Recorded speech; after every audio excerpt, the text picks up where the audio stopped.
There comes a time in many people's lives where they're playing some games and they get to a certain point where they think to themselves, where do we go from here? Some might play more multiplayer games to have fun with their friends, some might move to more single-player games to get encapsulated in the world, and hell, even some might decide to spend way too long trying to get all the achievements in a game they like. But then sometimes, just sometimes, your friend turns to you, looks you dead in the eye, and goes, "Hey, what if we played a modded Left 4 Dead 2 campaign?" And that's where our story begins. On one fateful evening, me and my 3 friends, Scissors... Oh, you fat prick, you shot. I gotta get out of here, I gotta get out of here.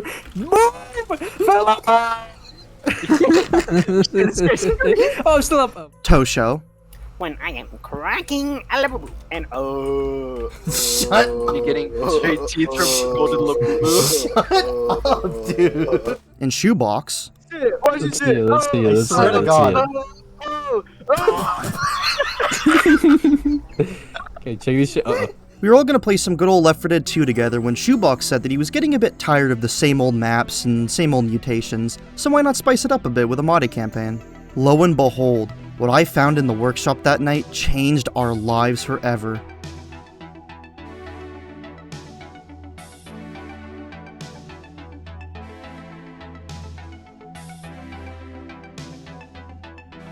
Welcome to Glubtastic.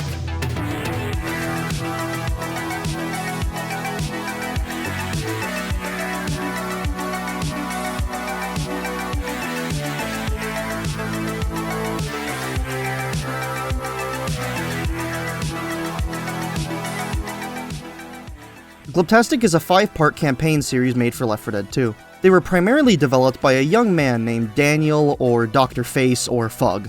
I'll refer to him as Fug as I don't know him like that. All I can really say about him is that he's from a mysterious land of British, as he once put it. These campaigns came to be because Fug had felt inspired by another infamous Left 4 Dead 2 modded series, Hee Hee. This series is its own can of worms, and I think someone else could probably explain it better than I can, so let's just move on for now. A majority of the background information, I guess, that I could find came from this channel, The Fuggers. This is Fug's second channel, as his main one, Dr. Face, is used for all his SFM stuff. There are lots of strange gems to be found on this second channel. But the main thing are these 3 commentary videos that go over the first 3 Glubtastic campaigns, and I'll get to the others later on. These videos are things I haven't seen other people talk about in their Glubtastic videos before, so I'm hoping to shine a new light on this series because of it. I should say what this video is about. It's going to be covering Glubtastics 1 through 5, giving kind of, an overview of the maps, background information whenever I can, and just anything funny that happened between me and my friends. Now before we begin, there's just a couple things I want to specify. First, I do honestly recommend you play these yourself, as I'm going to be spoiling a lot that happens in these campaigns. Just get some friends together and don't take them too seriously, and that's all I can really say for now. I should also mention that Fug said that all the playtesting was done on normal difficulty, and he didn't even think that beating some of the maps on expert was even possible. With that said, we were actually able to beat all the maps here on advanced. Kind of, I'll get to that later. I would recommend though that you actually do play them on normal difficulty for reasons I'll get to in the future. Second is that if you hear another voice in the background, then that was just my friend Ilias. yeah.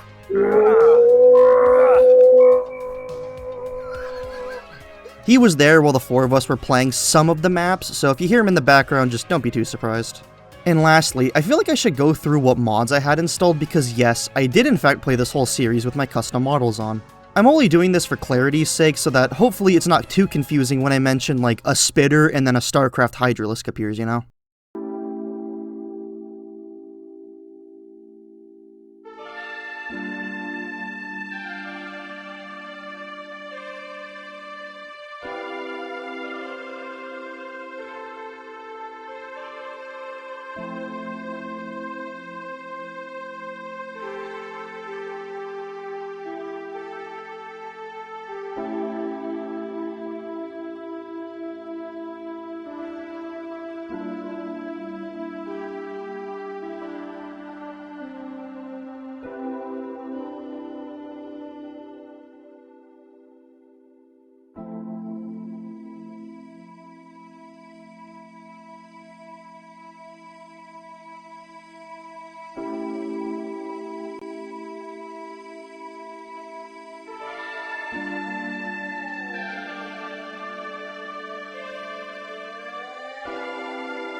Now, Glubtastic is going to be plenty of things.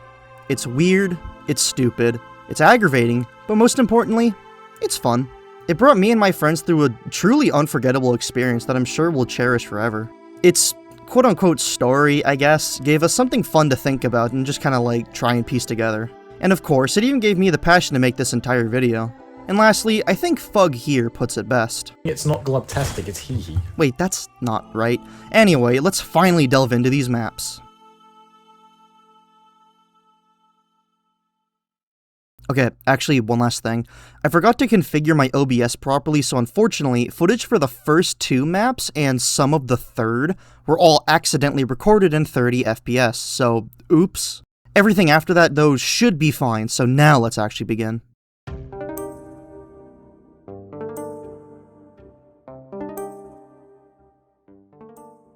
Being honest, we spent way too much time on this first map. We start off in this little room with some supplies, and upon entering through the door in front of us, we're greeted with some zombies and even more doors to enter through. Now this first map resembles a lot like a roguelike, you know, Isaac, Gungeon, stuff like that. And while that was supposed to be the case, Fug didn't know how to randomize these doors at the time, so there's only one right path to go down. What's behind the fake doors is quite scary, as there's always going to be a special infected and a witch, and then an infected will most likely pull you into the witch, downing you immediately. Behind every single door that doesn't lead to the exit has a witch behind it, so you gotta be really careful and do lots of trial and error in order to get to the end. This sounds horrible, but considering it's a pretty short map, it's really not so bad. Upon failing though, you're greeted by this really strange cutscene.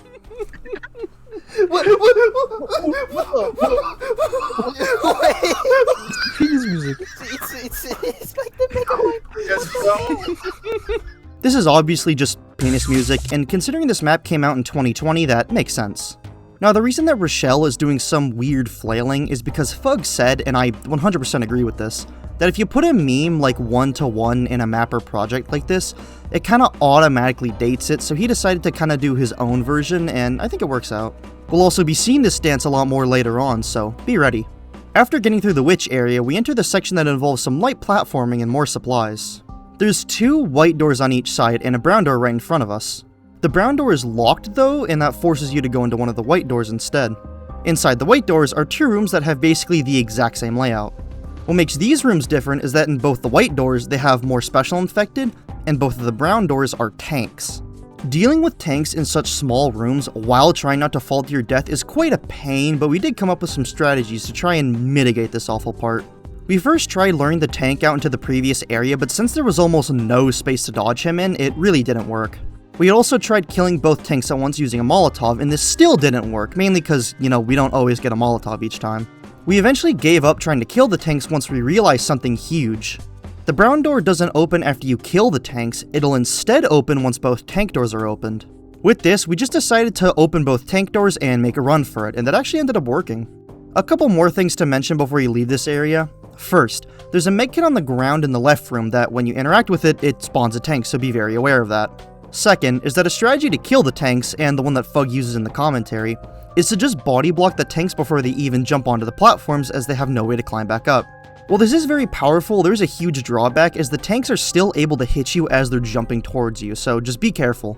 Finally getting to the tower section, and it's really not that bad. You have to climb these ladders while boomers are being dropped onto you, and dodging them is really easy.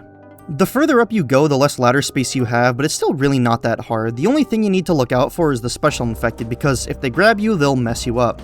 About halfway through the tower is this respawn door where, upon interacting with it, it will spawn a bunch of Rochelle models that'll push you off if you aren't careful. After making it to the final ladder, we're greeted with some weird statues, I guess, of the Left 4 Dead 1 and 2 survivors. Once you approach the safe room door though, this happens. What the fuck? If a tank hits you with one of these statues, you will get downed instantly, so I ended up getting very lucky here. Once the door pulls away from you a couple more times, you're finally allowed to enter and move on to the next map.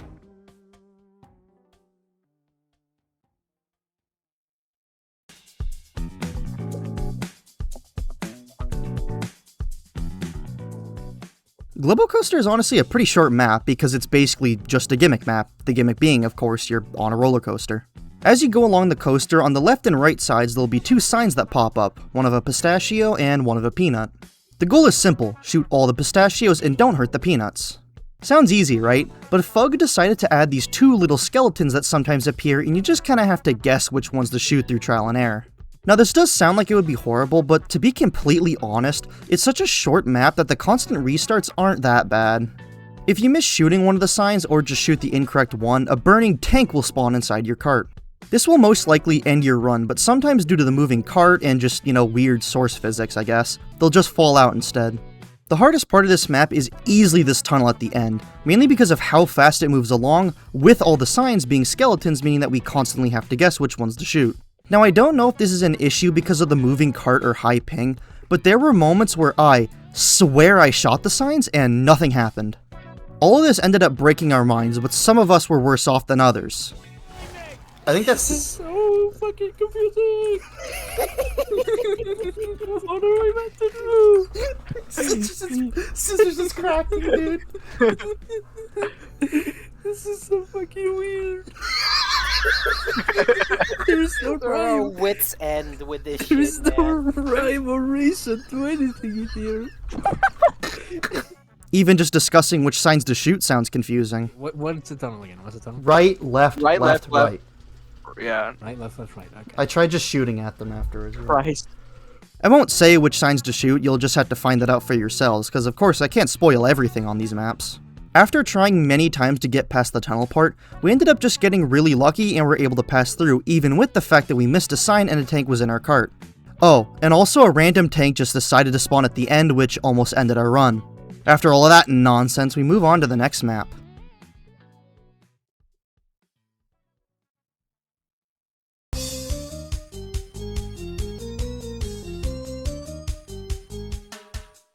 This map was a fun one and we easily spent the most time on it just due to how fun and stupid it was. It starts us off in this little cabin in the woods with some supplies on a table. This is definitely the nicest looking part in all of Glubtastic 1, mainly due to the fact that Fug kinda wanted to show he does actually know how to make a good map, but he just kinda chooses to make them all look a bit amateurish. He does soon drop this principle in the coming campaigns though, which is very nice. This was also the map that made us realize why Glubtastic felt so familiar. And it's because of Spanish Instagram Reels. ¡Wow! Vean esto, es masivo. 400 y cacho pesaba ese carnal. A él denle porción doble. Yeah, for some reason there are just so many clips of random Spanish audios over people playing Glubtastic, and they are just marvelous. To all my Latin American viewers, Now back to the map. I don't even think I really need to explain why this map was so stupid, just because look at all the cars going back and forth. If they touch you, you are dead and there's basically nothing your friends can do about it. The cars themselves are just flying physics props, which means that if you time it right, you can actually jump over the cars and not suffer any damage. While the strategy is quite powerful, much like the one in Glub Tower with the tanks, you do gotta be aware that this is very much so ping dependent. There's also these little signs scattered throughout the map that all do something different if you shoot them. There's 5 of them you can find. A Nick sign, a chair sign, an adrenaline sign, a jukebox sign, and a tank sign. They're all in pretty obvious positions, so you won't really miss them, and outside of the adrenaline sign, they're all just fun little things to mess around with. Also, remember when I said that if you get hit by a car, you're most likely dead? Well, it's because that's not always true. Sometimes when you're getting revived, cars will just phase through you for whatever reason. Or sometimes the cars will just kill you instead of downing you, so I have no idea what that's all about. After spending a while on the car section, we finally reached the worst part of this map. The bus. This part of the map is absolutely terrifying. What makes this section so tough, especially if you're alone, is that you can't really tell when a bus is coming from the front or behind because of how much fog is in the area. Now, granted, only one bus at a time will come at you from either the front or the back, but considering that they're random and don't follow a set pattern, it makes it way more difficult than it needs to be. We initially tried to get around this part by having Shoebox die because he was the only one this would work with, and have him spectate the end of the map to let us know when a bus was coming. Although we tried this strategy many times, it really didn't work for us. Fine. Alright, I'll tell you when. Oh. I'll tell you when. I'll tell you when. In the rare event that we all made it to the end, we all tried going at once. So which in the middle of the fucking way? They're just...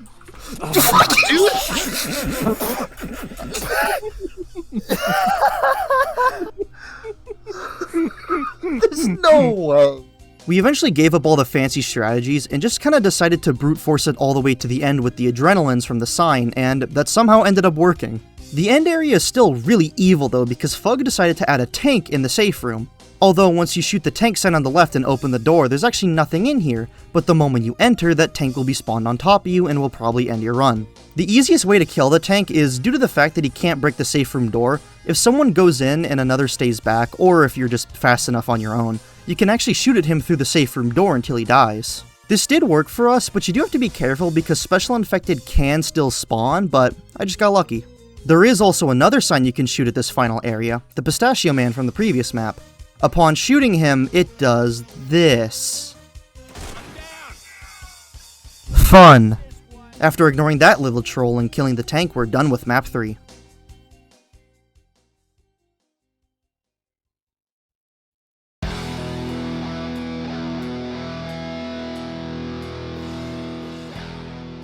Even though we didn't spend that much time on this map, it was easily the most annoying map in Glubtastic 1.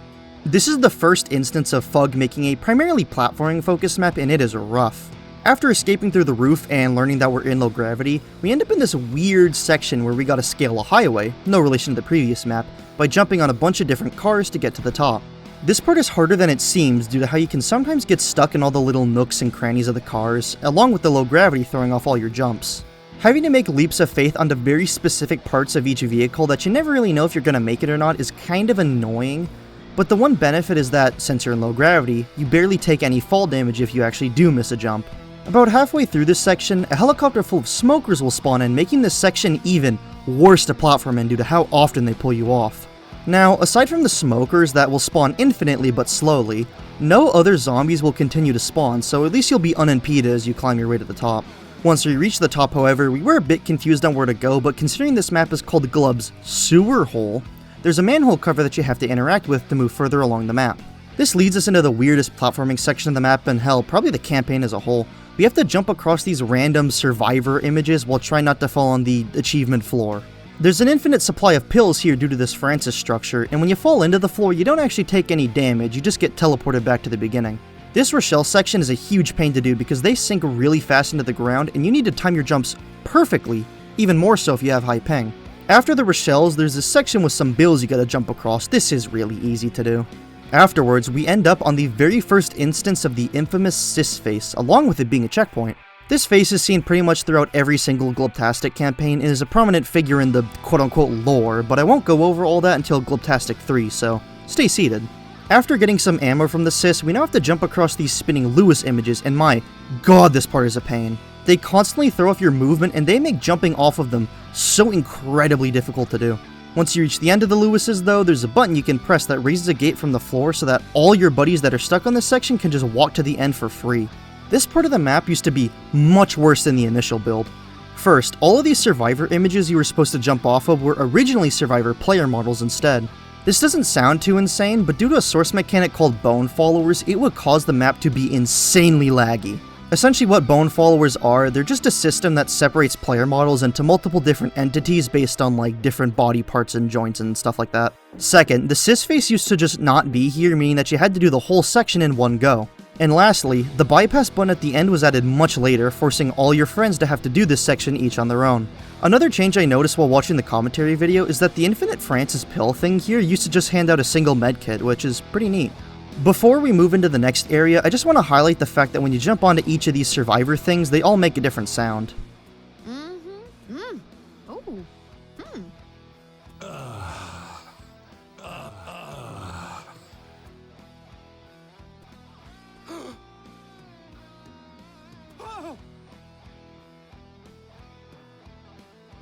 Sweet, baby. Once finally exiting through the sewer hole, we enter this weird port-like area, I guess, that has even more platforming to do. There's also this Nick on the side with a medkit, but this is a troll that if you interact with it, it just spawns a boomer that, covers you in boom. I go so far to say that this is easily the worst part of the entire campaign. You have to jump across these tiny little wooden pegs in the water that, if you fall, you get teleported back to the beginning, but it's just so annoying, especially with high ping.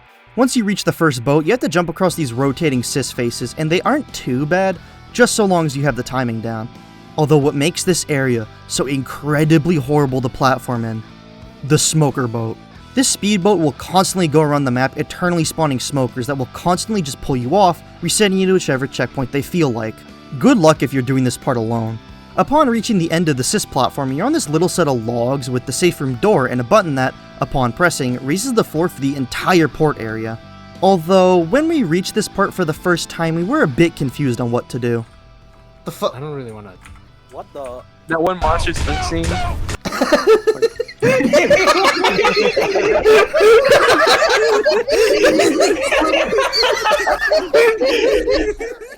Eventually, once we all stood on the log section and closed the door, it let us through, I guess. With that, we move on to the final map of Glubtastic 1.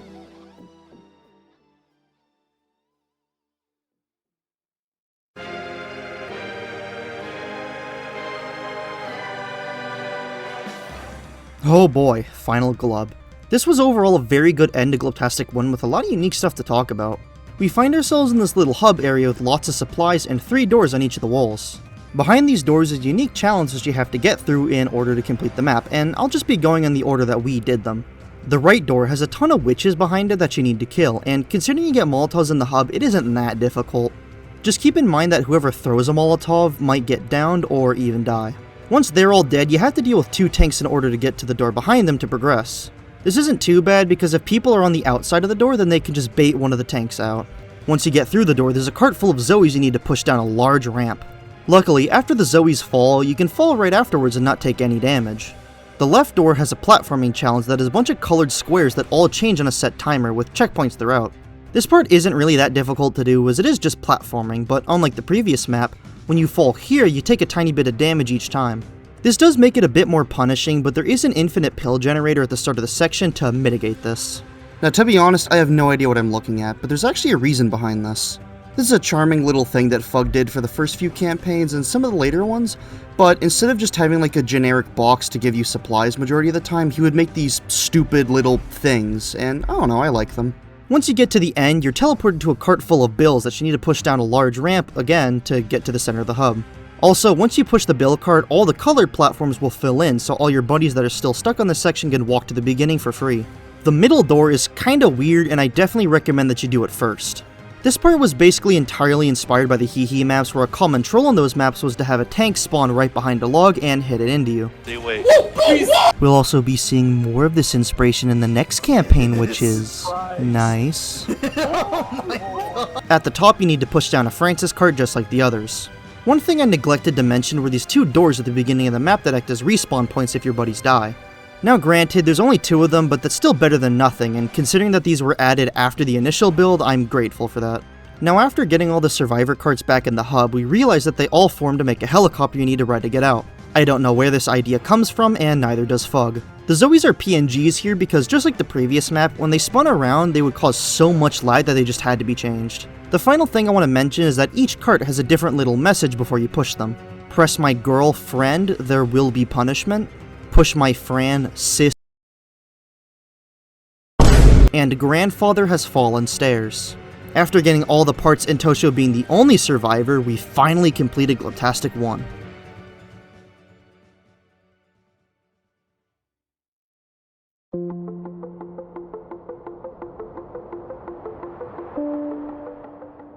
Glubtastic 1 is a pretty good, fun, and unique time, especially with some friends to play it with. The maps, in terms of their total area, are all really short compared to regular Left 4 Dead 2 campaigns. This is mainly due to the fact that Fug's main idea, I guess, for this campaign was to make it very cancerous, but you make it very short. Like, each level is very, very short in themselves, so it doesn't take you long to defeat them. But they also fuck you over constantly. But because it's short, you don't feel like, you know, as defeated. You just think, oh, if I just do that again, I'll probably make it. And I do think he succeeded. There isn't really much else to say about these maps as there isn't a lot going on compared to some later ones, and everything's all relatively simple.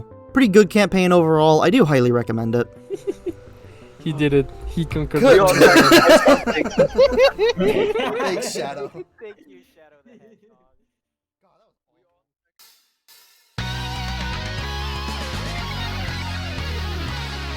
I was listening to LHUGUENY Zombies musicals during this map. It did not help. This was easily, without a shadow of a doubt, the single worst Glubtastic map that we had ever played. That actually function. Yeah, it just kicks you off after a bit. Okay, you are so big. This is the map that I was talking about at the end of Final Glub that took major inspiration from that thing from the Hee Hee maps. You know. Just from the intro cutscene alone, you can probably guess why this map is so incredibly terrible to run through. There's dozens of tanks and even more dozens of cars that they'll definitely be throwing into you. Just trying to run the length of this map is actually atrocious, and I don't even think it's possible. If you can't tell, this is mine and all my friends' least favorite map that we played. Now if you're really attentive, you might have noticed this minigun on the divider here, and that's actually the solution to this map. You need it to kill all of the tanks in this map. Now you may be thinking, yeah, but how do I move it? Well, that's the thing. You move it by constantly firing, but it is so incredibly slow. Throughout this road, though, there's going to be these pink pickup trucks that have throwables, gas cans, or just other things that makes killing the tanks a slight bit easier, but it still kind of, sucks. Also, I forgot to add that you are still being flanked by zombies and other special infected during all of this. Yeah, it sucks. One small detail before we move on to the next section is that at the beginning you can see the helicopter we flew in on back in Final Glub, so that's some neat consistency that Fug's adding. Once you reach the end of the road, there's a van you can interact with, kinda like the one in Dead Air, and this will open up a passage beyond the fence. This reveals the fabled Glub graves, and on them are a bunch of letters in which you need to solve a puzzle where you have to spell out a word. It's Glubtastic, what else could it have been? This isn't the Resident Evil 4 glass puzzle now, is it? The keyword was going to be something else, but Fug's friends basically made it say Glubtastic because, yeah, obviously, what else could it have been? Pressing the graves in an order that doesn't spell Glubtastic spawns a special infected with a small chance of it being a tank, so, don't do that. Also, it purposefully says slut right here. Well, that's just lovely. We then move into this underground platforming area with interactables that you should absolutely not touch, as if you do, it just spawns a guaranteed tank on you. After all of that nonsense and getting through these sis crushers, we reach the safe room. Doors. Fug decided to be funny here and make it so that there are 3 safe rooms, and the best part is that he randomized them this time. There's literally zero way to tell which one is the correct one or which one is the fake one outside of just trial and error. If you pick the wrong one, you just kinda keel over and die, although there is an infinite defibrillator Lewis here, so if you get to this point with at least 2 people, it is only a matter of time before you move on to the second map.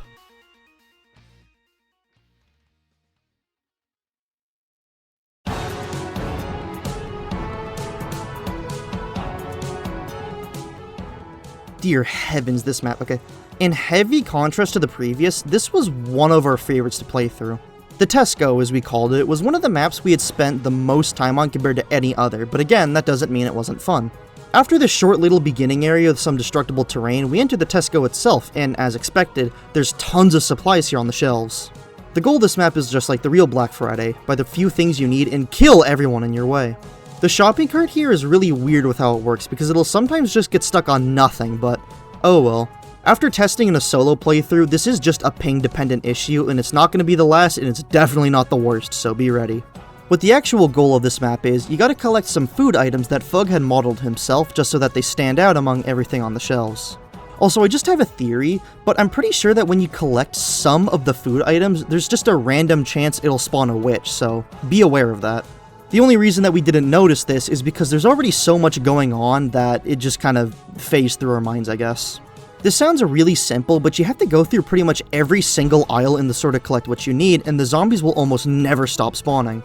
Fun fact, those zombie spawns used to be even worse somehow, as Fug set them on a timer and made it so that the director didn't delete the zombies, so if you're not killing them fast enough, it'll just keep infinitely respawning more and lag out your game. It's lagging. What's going on? What is this? Zombies? How many zombies? What is happening?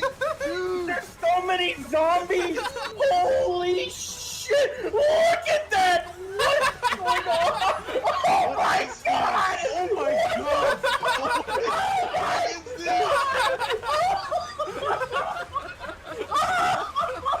Sticking together around the cart is key on this map, as the large number of zombies can easily overwhelm you if you're on your own. This also means that melee weapons are going to be really good here as you're in tight spaces, but that's only if you're lucky enough to find one. I do think that's why we really like this map so much, because every time you die, all the items on the shelves are randomized. This gives it a really cool scavenging survival feel to it, where you gotta communicate with your teammates and just kind of strategize to win. Quick side note, there's this cis face here with a burger, so... Foreshadowing is a narrative device. Another thing that can help you is this little guy here. This gnome is pretty good at killing zombies, but only if you place him right, which sucks. Apparently there are some buttons that you can press that make moving him easier, but I don't know, they never really worked for us. We found that putting him near the entrance is the most helpful as he can kill pretty much everything that tries to enter the Tesco. Fun fact, his guns are also the same ones used in the intro to the Sacrifice campaign, so that's kinda cool. Once finally making it to the last aisle, we see a mountain's worth of toilet paper along the shelves here. Yeah, if it wasn't already obvious by the 2020 release date, this whole map was kinda making fun of the whole COVID-19 panic, which was almost 6 years ago now. This is easily the hardest part of the map, as each individual paper you put in the cart spawns a special infected, witch, or tank. Although I don't think these spawns are random, and that's just because that we only ever saw like 2 or 3 tanks spawned at most throughout all our playthroughs. This means that if you're stupid like us and decide to collect all the papers at once... Well, now what? they're going. There's witches. Okay, Someone has to bait the tanks. Someone has to bait the tanks. The screen shake, dude. The fucking screen shake. The strategy that had worked for us, as slow as it was to just take 1 or 2 papers at a time and kill whatever spawned on us as soon as possible. And after almost 2 hours of playtime on this one map, we were finally able to beat it.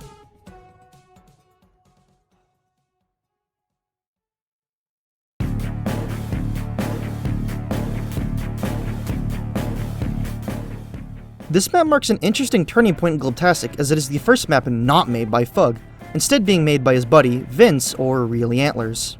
Now, I'm not at all trying to be rude because I know damn well I can't make something as good as this, but just compared to the first 2 maps of the campaign and the remaining ones too, Glub City just kinda looks a bit more amateurish. Like, it feels like it fits more in Glubtastic 1 as opposed to 2. Now, aside from how the map is visually designed, playing the map was alright, I guess, although there wasn't anything super crazy.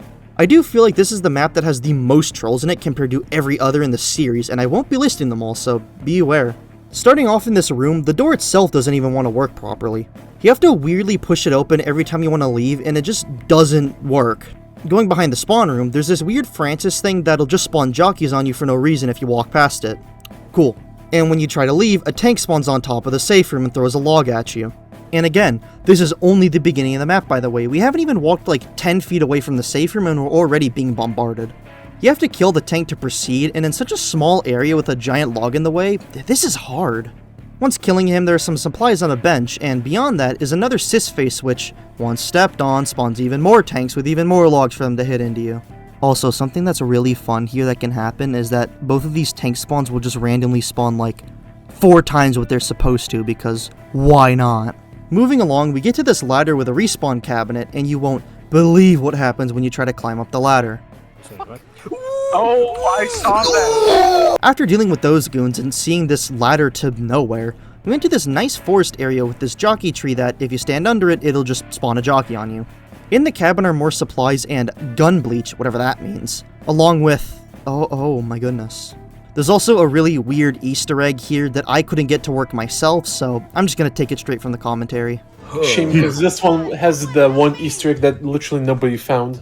Yeah, I'm making sure to activate it every time we start, but we're just not getting there. What do you mean every time we start? Oh yeah, I remember. Yeah, because there's a thing you gotta do before you defeat the tank. The first tank, you have to do something, or else it's too late. It's in the back, right? Yeah, it's in the back. So You see it? Oh, There like we go. pick up bloody shit. Yeah, you press E on the toilet, there will be blood, and Bill gets grossed out, and then you go back outside, and there shall be a burger. You use it. On the city bench. You hear a scream to direct you where to look, and... I was just like, why don't you just...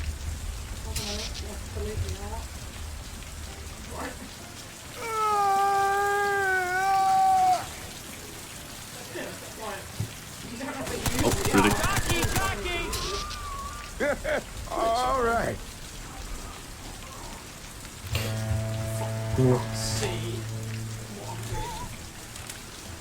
There we go.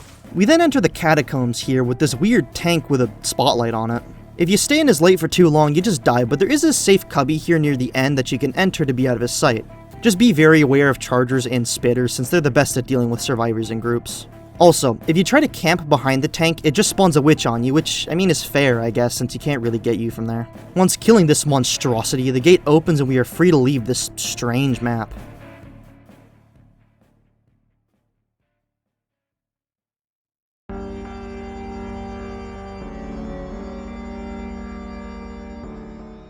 I personally loved this map and thought it was really fun. It may not look like it early on, but this is actually a platforming map and a real good one at that. This was also another map that wasn't made by Fug. Kind of. The first half or so was made by his friend Dowie, but since they didn't finish the map in time, Fug just had to make the rest. Trying to leave the safe room, the floor begins to open up and the whole room turns red. How scary. As long as you're in the center on the far wall, you should be fine, but just be careful of the pipes on the way down, since they'll just kinda insta-kill you if you land on them. This leads us into this beautiful dev texture area with more tanks to kill, and they have more props that they can throw into you. There's this neat little side thing here that has a button you can push that has a chance of just spawning a boomer on you, which is cool. Or giving you supplies. Oh, and if someone can jump over here in time, the tanks will just not be able to reach you and will fall off to their death. This is just because there's no nav mesh for them to get over here. Oh, and be very careful of the hole on the ground here. Yeah. No, we just pistols. What? What did fella do? They got him! What? Dude, it's just a hole! There's just a hole there! Yeah. Oh, this one right here? Yeah. Oh, yeah. And I mean be very careful. Just flee the facility, he like disintegrates a bunch of people. It could have sounded like There's no way you fell for it again.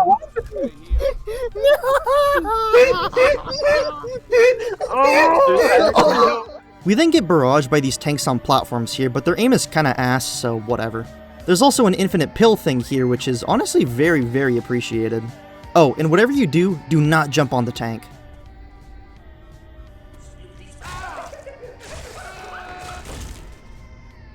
Climbing up the build ladder, we reach this pretty trippy spinning tube that's basically just run from cool math games. You only take a small bit of damage if you actually do miss a platform, so it's not that bad. After that, the real meat of this map begins. You have to platform all the way to the top of the spiral by jumping on all these different cars and try not to fall.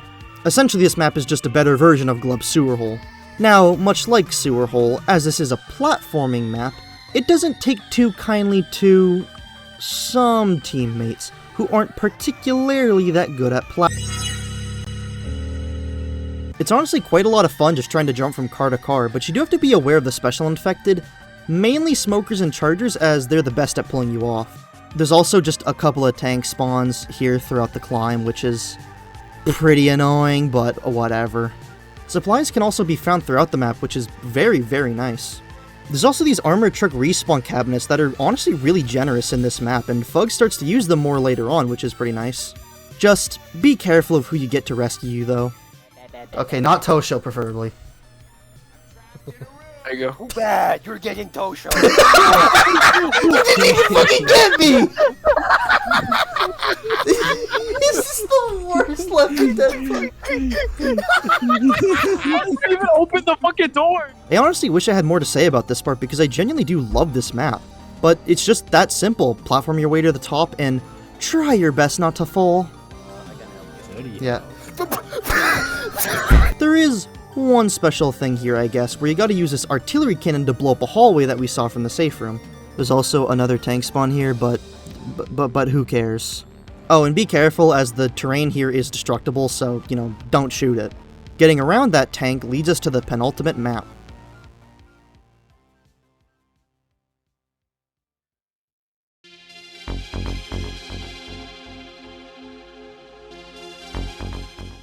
This was a strange one, as once again, it wasn't made by Fug. Noticing a pattern here? This one was made by Simply or Sis. Yes, that Sis again, I'll get to that later. This is the most interesting looking map in Glubtastic 2, and hell, even the series as a whole. It just has such a weird, brutalist aesthetic to it that none of the other maps really capture. Also, as this map was made by Sis, there's plenty of Sis faces scattered around, so have fun finding them all. Most of this map is just killing zombies with some light platforming, so nothing too crazy, and I think that's why I liked it so much.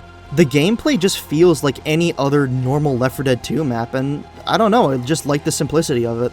With that said, there's of course going to be some Glubtastic staples here, such as this Chinese Ellis thing my friends kept referring to. It has appeared in other maps, I just haven't mentioned it till now. Apparently it just comes from some poster in dead center. Another Glubtastic staple is a mandatory tank spawn you have to deal with. This map was apparently really well designed for versus mode of all things, even though the campaign itself doesn't support it. This is due to the fact that there's infected ladders everywhere. Essentially, if you don't know what that means, an infected ladder in versus mode just makes it so that whoever's playing as the special infected can just climb up roofs and buildings to get to survivors easier and stuff like that. This translates to co-op mode by having all of the infected be able to climb up to you wherever and whenever they want. And if you're just thinking of skipping down a level by platforming to it, Don't let go of space, I just keep going. What did what happened? What did you do? What you fucking get? I don't know. this is honestly one of the funniest ways to stop players from skipping parts of your map, just spawn a billion tanks on them. Further along, there's this evil red cis face that just kills you if you get too close, so don't do that.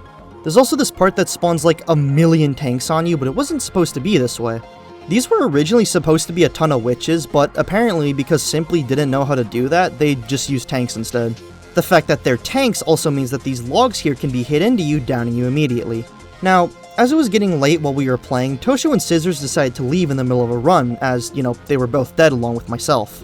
But somehow, some way, Shoebox was able to make an insanely lucky break for it, reaching the end of the map.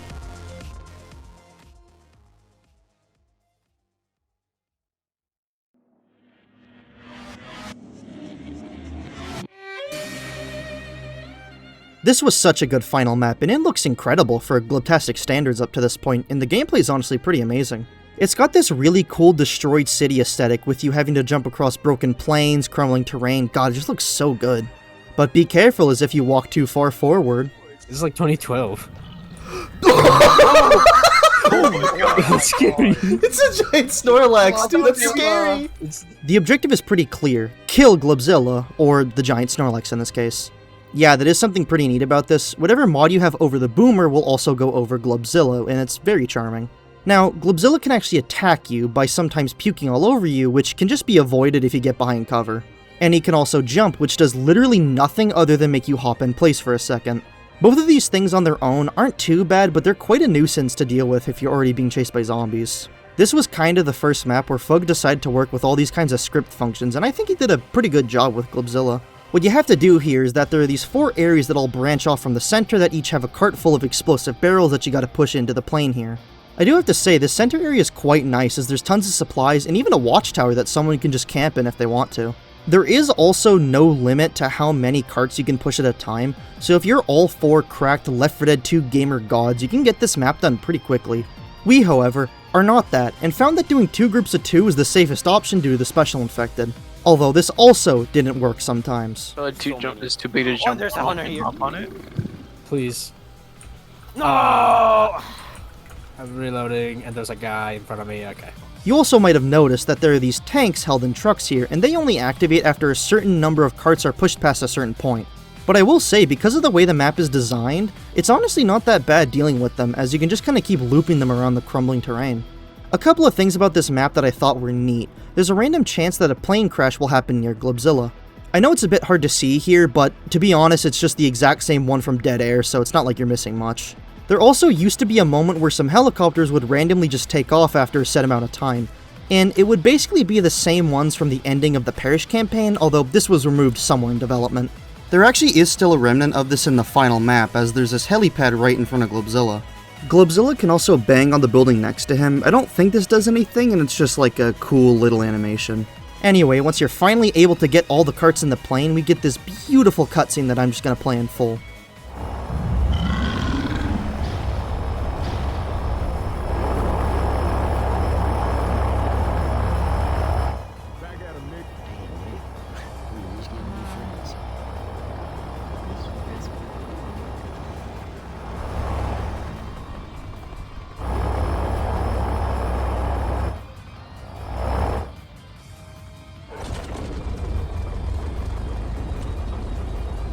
Holy shit!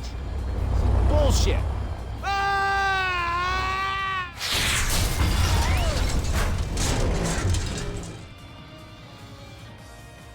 Masterpiece. The cutscene actually slightly changes depending on who interacts with the chair, which is pretty cool.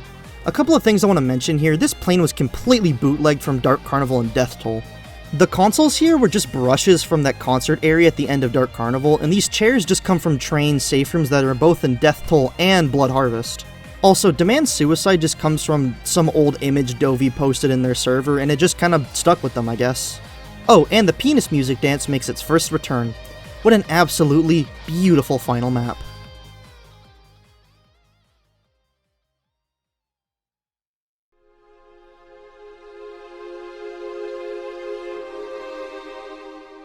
As much praise as I've been giving these maps individually, overall I find Glubtastic 2 to honestly be one of, if not the weakest campaigns overall. Not at all suggesting that it's like a god-awful, terrible campaign, it's just relative compared to the other 4, it's the weakest.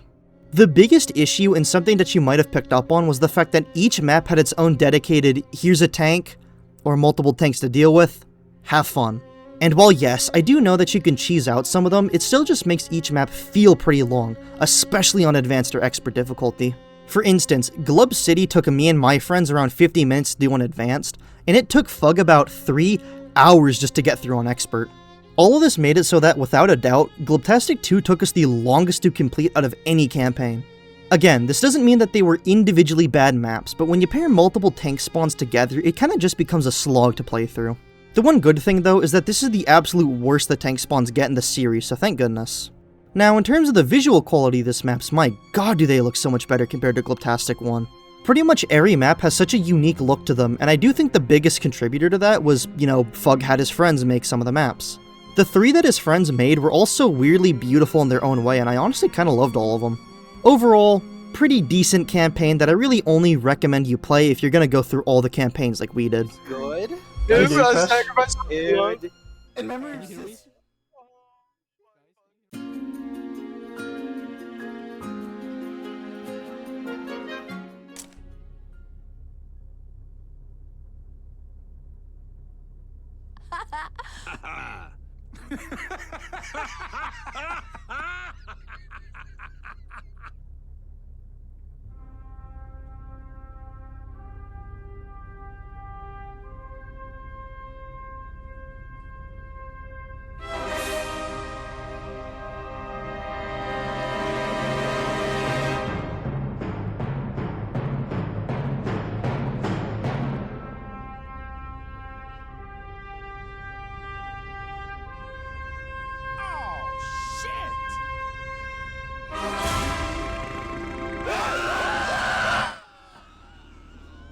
It's beautiful, really, and it'll make more sense later.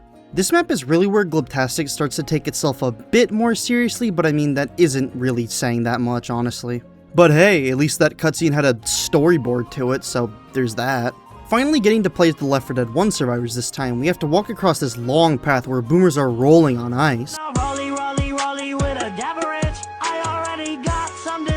If you get hit by one, it doesn't kill you or cover you in boom, it'll instead launch you to basically the beginning of the map. One thing to take note of, you can actually just shoot the boomers as they're flying towards you, so they don't hit you, which is cool. This map was purely conceived because Fug was messing around with ice physics in the editor and decided to conceive this lovely map. Getting to the temple at the end, there's a tank that you need to kill in order to progress. Now I know what you're thinking, another tanking Glubtastic? Oh, daring today, aren't we?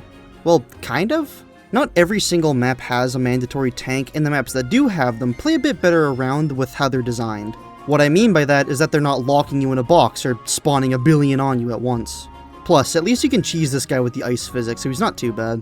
Anyway, moving into the underground area, we have lots of winding paths with things frozen in the ice. Among one of them is a Rappy, this Velociraptor wearing a Carouser's Capotane from Team Fortress 2.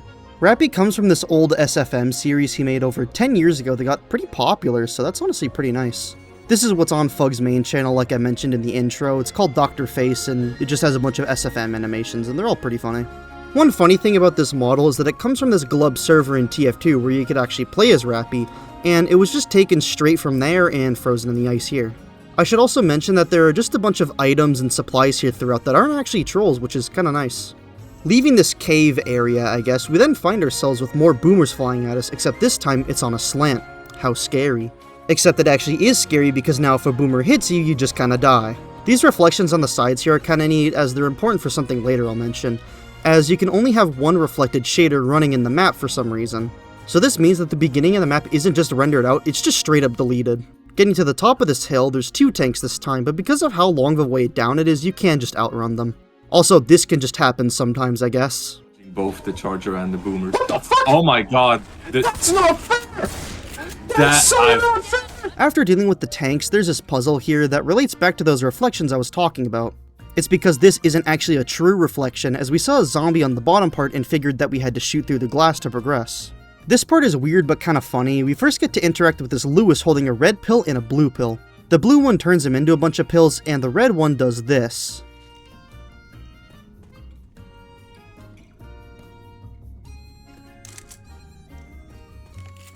Otherwise, this area doesn't have too much. All you really need to do is just kinda dodge the boomers as they're rolling towards you and try not to fall off. Above the respawn garage, there's another Lewis that plays this beautiful melody when you interact with him. Pills.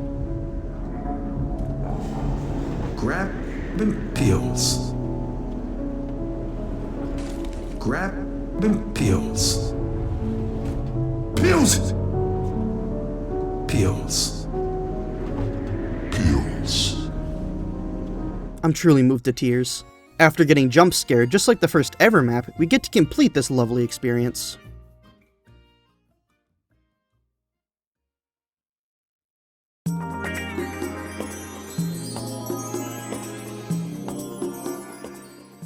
After 12 maps, we finally get our first Glubtastic vehicle section, and no, Globocoaster doesn't count.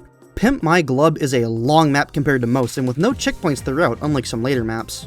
This was another that just kinda started as some stupid little gimmick that was eventually expanded into a full map, although the gimmick for this one's fairly obvious. Fug just kinda had this test map with the APC where that was all it was, a test map to drive it around. All he really learned was that it kinda sucks at driving on anything that isn't basically completely flat. In fact, the finish map itself is kind of just a test, as the beginning room was always like this, but beyond that, the whole map is just a landscape of random buildings, bridges, stuff like that to test out the APC's capabilities. Also, if you spam the door button instead of breaking through the door with the APC, you get this little message. And if you keep pressing it even more... After this short little puzzle that shows that the APC is going to be used a lot throughout this map, we delve into it proper. The goal of this map is weird. There's 3 areas of the map that all have their own unique little puzzle of sorts that you need to complete. One thing to note is that because of the power of the APC, there's a lot more special effects that spawn to attack you, kinda like the Hard 8 mutation, although I don't think there's ever that many. The first area we get to is this little shack where we have to first break down the gate with the APC, and then go inside and throw a pipe bomb into this little room here. This then opens the door for us and it lets us go and pull a lever. There's also another APC here which, when interacted with... Test it. Further along, we reach this fork in the road with a raised bridge in front of us. This is where we learn that we have to pull 3 levers, and considering that we already got one, there's only 2 left. Going left, there's this military-looking structure that has a couple of snipers that will absolutely shred you if you aren't careful. While annoying, you can just use the APC to drive into their blind spot and enter the building, and luckily you're able to kill the boomer shooting at you, although this isn't very well indicated. You then have to duck from this boomer that shoots at you in a really simple pattern, so there's really no need to worry. We then play some basketball. And then we have to deal with some more tanks, but at least we can use the gun turret here to kill them faster. Going right at the fork, we reach a hole in the wall that leads us to this narrow passage with some logs. Oh no. Further along is a large mansion. To get through this, you need to find a key that has one of 16 different spawn locations, so good luck. This leads you into the basement with an electrified floor with a lever to pull, pretty self-explanatory. Also, weird fun fact, these lights are inspired by the ones in the mansion level of Jersey Devil on the PS1, which is strange. Going back through the passage, we see why those logs were there. Okay. This lets us finally lower the bridge, and we're greeted by about 5 tanks. Okay, so remember what I said like 6 minutes ago? The one good thing though is that this is the absolute worst the tank spawns get in the series, so thank goodness. That doesn't apply to this specific map, but at least we have Sis to comfort us. This is hands down the worst part of the map, as this is where the APC started to break. First, if you die in the APC either by fire or a spitter, you can't actually leave it and everyone just has to wait for whoever's inside it to die so someone else can get in. Second, and this only happened with Scissors, sometimes when he got out of the APC he would get soft locked in this weird area out of bounds, and the only way to get back was to go idle. Now, normally when you go idle if you're stuck in co-op, you just teleport right to them after a few seconds, but for whatever reason, he would get teleported to the very start of the map, alone, with multiple special effects spawning at once. I unfortunately don't have any footage for this, but what happened is that me and Scissors were the only ones left alive, and I had made it to the safe room and got downed. This sucks because since Scissors was driving the APC, he would get soft-locked if he tried to get out, meaning that we would lose the run right at the end there, making us do the entire map over again. After this, we all just decided to call it and move on to the next map, meaning we unfortunately didn't beat every map on Advance, but what can you do?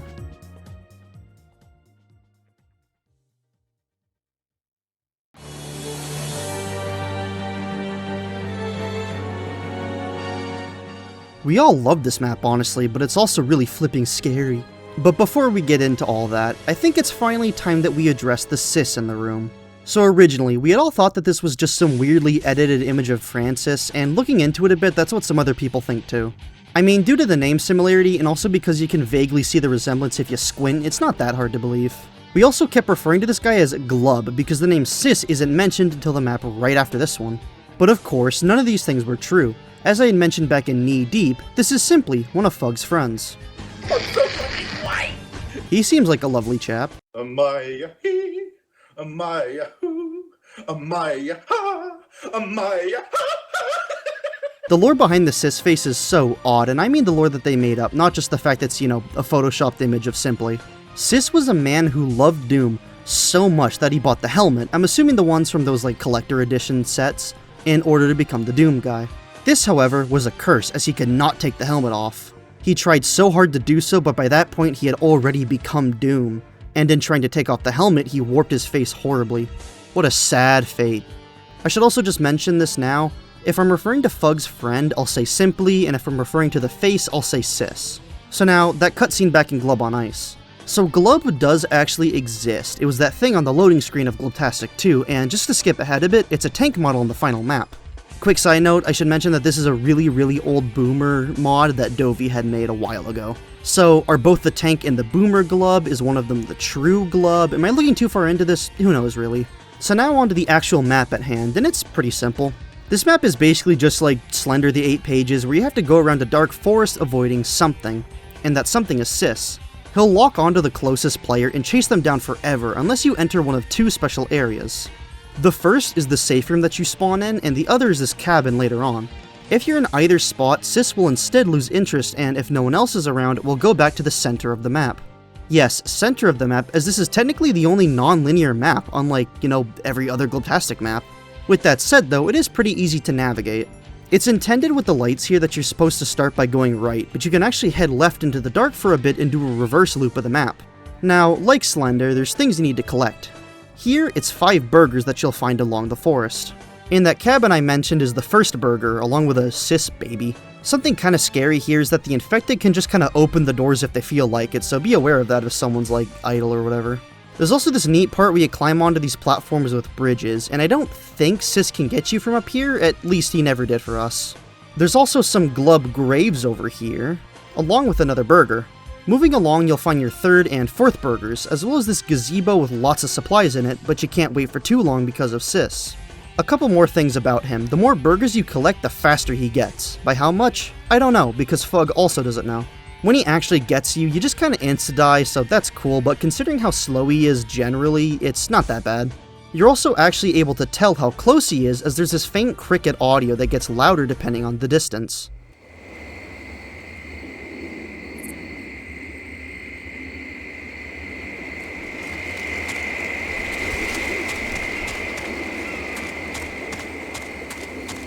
He can also talk. I'm down! All of Sis's voice lines come from simply raging at PUBG, and I gotta say, this video I found on the Fuggers channel is amazing. God fucking damn it! Shut up! I couldn't hear him! Fuck! Also, complete side note, but I don't know where else to put this, Really Antlers sounds exactly like Homer Simpson. I have my Are we actually... dudes! Going back to Sis, his pathfinding was kind of a nightmare because of these tree models that are placed all throughout the forest. It's not like an individual tree, it's like a bundle of 10 or so, meaning that Fug had to place nav meshes for Sis all throughout them, and it was a ton of work. After the gazebo, we loop back to the beginning safe room, along with the final burger and some text. Yeah, there are these guys that I didn't mention that just kinda say something if you interact with them near the beginning of the map, it just kinda sets the mood nice. Anyway, we follow the blood to the center of the map with a pentagram. This is some more doom posting according to Fug, which of course relates back to Sis, and this will come back later in Glubtastic 5. Placing the burgers on the pedestals and leading Sis into the center, we can move on to the next map. Yes! What do you want me to do? I thought you said pop. Ow! What? What? What? I can't see anything. After getting crushed by a tank because everything gets teleported to the safe room for some reason.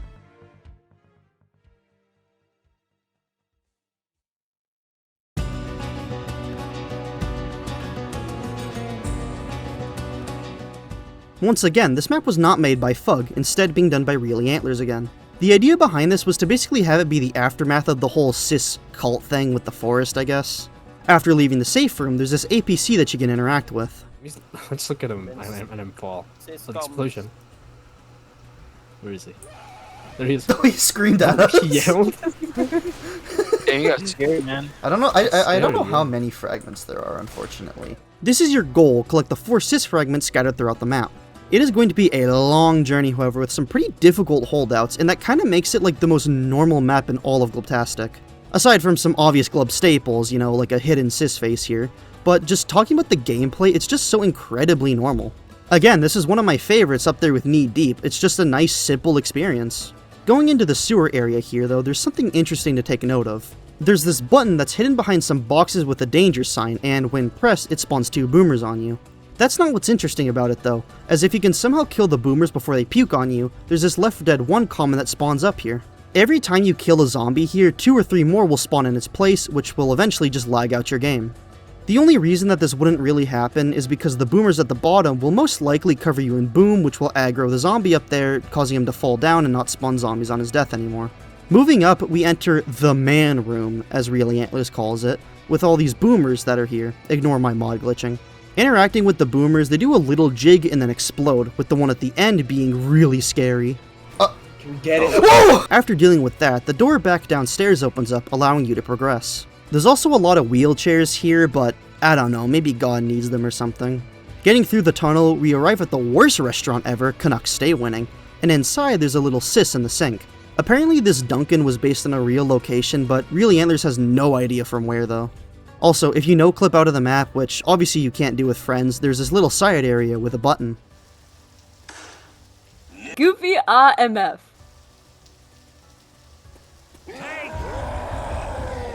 This is taken straight from the Louis C.K. clip where basically the exact same thing happens.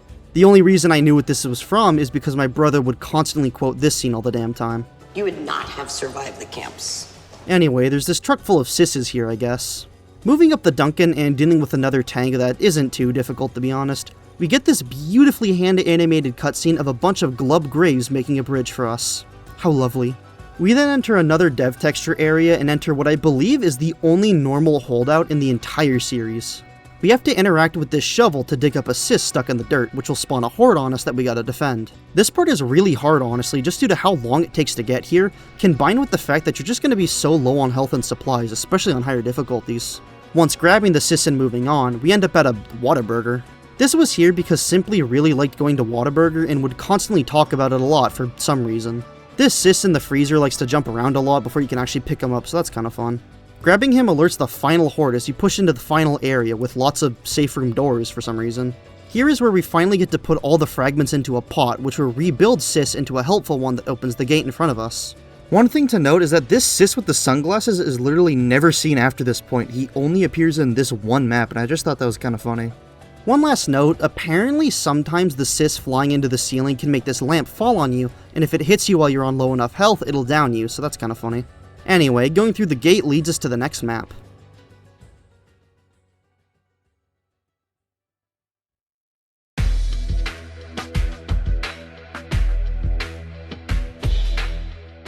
This was easily one of the best maps in the entire series. It has one of the greatest ideas that is thankfully just so fun to play through. The idea is so incredibly simple too. Get on the train and survive. As you go along, other train carts will pull up beside you and drop zombies onto you that'll sometimes lag out your game, but otherwise they die pretty fast. Although be careful because sometimes special infected can spawn with them too. Boomers will also start driving towards you in trucks near the back of the train, but you can just use the minigun to deal with them. This also applies to this party bus of boomers that'll sometimes barf on you. Soon, helicopters will start to come at you, which can be quite annoying, although there is a grenade launcher you can use to shoot them. If it seems like I'm going through the enemies of this map really fast, it's just because that's how the map plays on your first time. You gotta be really quick to react to everything and stay on your toes for whatever comes next. This can make the map feel very hectic, as eventually some tanks will spawn out of the trains, but dealing with them isn't too bad so long as you have a Molotov. A fun fact about those helicopters, for some reason once they're destroyed, the gibs that shoot out are all black. This is because for some reason, the gibbed helicopter model is a missing texture. Fug just got around this issue by making it completely black. Another thing is that the way that the survivor bots can shoot the helicopter is that there's an invisible special infected that flies along with the copter, making the bots target it, which is pretty cool. Also, if you fall off the train cart, you don't actually die, instead you'll just get teleported back while being downed, although back then, it used to just be an insta-kill. Now, you usually won't fall off unless you're unlucky with a boomer or charger in one of the train carts, or from an old friend. Smoker cart. Got him. Got it. Somehow, the smoker boat returned. Although this time there's only one smoker at a time and it's kinda weak. Also, he's being pulled by a tank, which will actually come back in Glubtastic 5. Eventually, you'll be attacked by this large helicopter that drops boomers on you, so it's best to prioritize it before anything else. After this fight, though, a different train comes by that gives you all a bunch of supplies to help you out for what comes next. There's a huge assault here with plenty of small helicopters, boomers in cars, smoker boats, it's a lot to deal with. Finally, there's this train cart near the end that'll just spawn like 3 or 4 tanks on you, but by this point you can just run to the safe room and be done. Although there are still defibs on the train if you want to revive your teammates just before you enter the final map.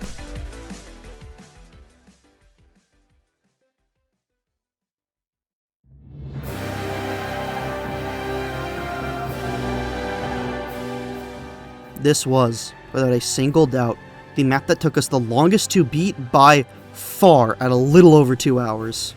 It wasn't the worst map, it didn't have a bad concept per se, it was just so incredibly tedious to run through so many times it made it such a dreadful experience. Like, just comparing this to the worst moments of Glubtastic 1 and 2, the most enjoyable part of this single map was realizing that we never had to play it again. Ever. It's another boss level just like Glubtastic 2, and moving forward, they're all going to be boss levels, and it was probably our least favorite final map in the series, but again, not out of all the ones we played. We start off in this little area with a lot of supplies before an elevator. We eventually found out that you can actually bring most of these items onto the elevator to help us in the fight. This fight is so incredibly difficult. There's these spinning sis faces that go around the walls, and they'll each go faster whenever you destroy one of them. You have to use the grenade launcher to kill them as nothing else works, and for the first 5 that you kill, a tank is dropped onto you. Yeah, when I was recommending you to play these on normal and never play them on advanced or expert, this specific map is where that becomes a huge issue. Now you may think it's a good idea to drop all the tanks at once, but just don't. You will take so much damage from all the zombies spawning as well as all the tanks, and unfortunately, the sisses can attack you too. Oh, you are so large! God. These lasers are so terrible to deal with. Their pathing is just so incredibly random. You never know when you'll be targeted, and sometimes they'll just attack nothing. They're also pretty much an insta-down no matter what, so good luck, I guess, not getting hit. You might have also noticed, but these aren't my usual tank models, but instead they're Glub. This again begs the question, is the tank or the boomer the real Glub? Much to think about. Once all the sisses are destroyed, this massive big sis will appear, and at this point, everybody should have grabbed the grenade launcher. This phase is thankfully much simpler, I think. His lasers follow a loop that isn't too hard to understand, although the safe spots for them are a little weird. He'll also occasionally shoot out special infected in these crates that sometimes have witches in them, which is just foul. You can just ignore the special infected for the most part, but it still just sucks. Now, having to replay this map so many times with how terrible the lasers are and annoying dealing with the tanks are, we were finally able to adapt by playing the map on normal difficulty. Yeah, we didn't want to torture ourselves for much longer and just decided to lower the challenge a bit, and yes, I know this means that we didn't actually beat every map on advanced, but at this point we just did not care after Pimp My Glub. Plus, on normal difficulty, this map still sucked, so who cares? After shooting him enough times, Big Sis is finally dead. Yes. Oh my god! Nice.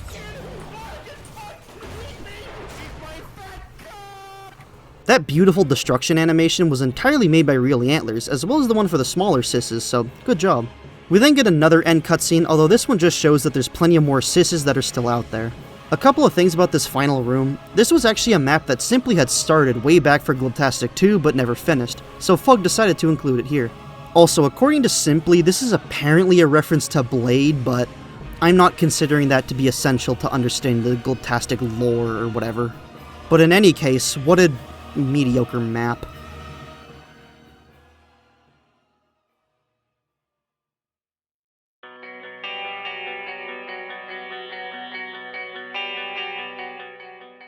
I know I just spent the last 5 minutes or so complaining, but wow, this one was a huge step up from 1 and 2. The production quality really starts to show with this one, and overall, it's one of the better campaigns, I'd say.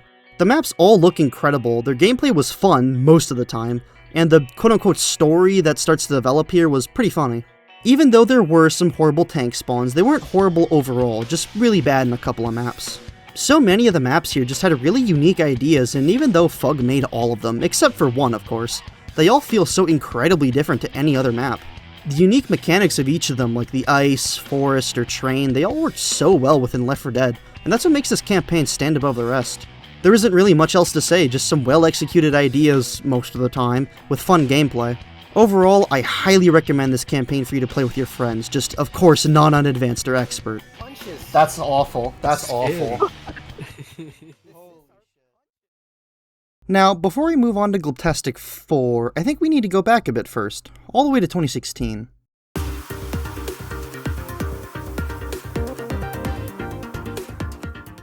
I know I was implying that I wasn't going to actually look into these that much, and I won't go too in-depth, it's just, I think it'll be a good idea to kind of see where Glubtastic's roots were, you know? We also haven't played all the Hee campaigns, only the first 5 out of 44, yeah. They're also pretty short though, as the first 2 Hee campaigns took only a combined total of like 42 minutes, which is less than most individual Glubtastic maps. That's why I'm not going to be going map by map for most of these, at least in the style of Glubs 1 to 3. I'm just going to be giving like a general look into them and highlighting certain maps and linking to Glubtastic whenever I can. Although I should mention the big connections won't be until like Hee 4. Now, if trying to understand the design behind Glubtastic 1 and 2 was like a simple riddle, then trying to understand Hee is like deciphering the Rosetta Stone. He suffered from a heat and miss.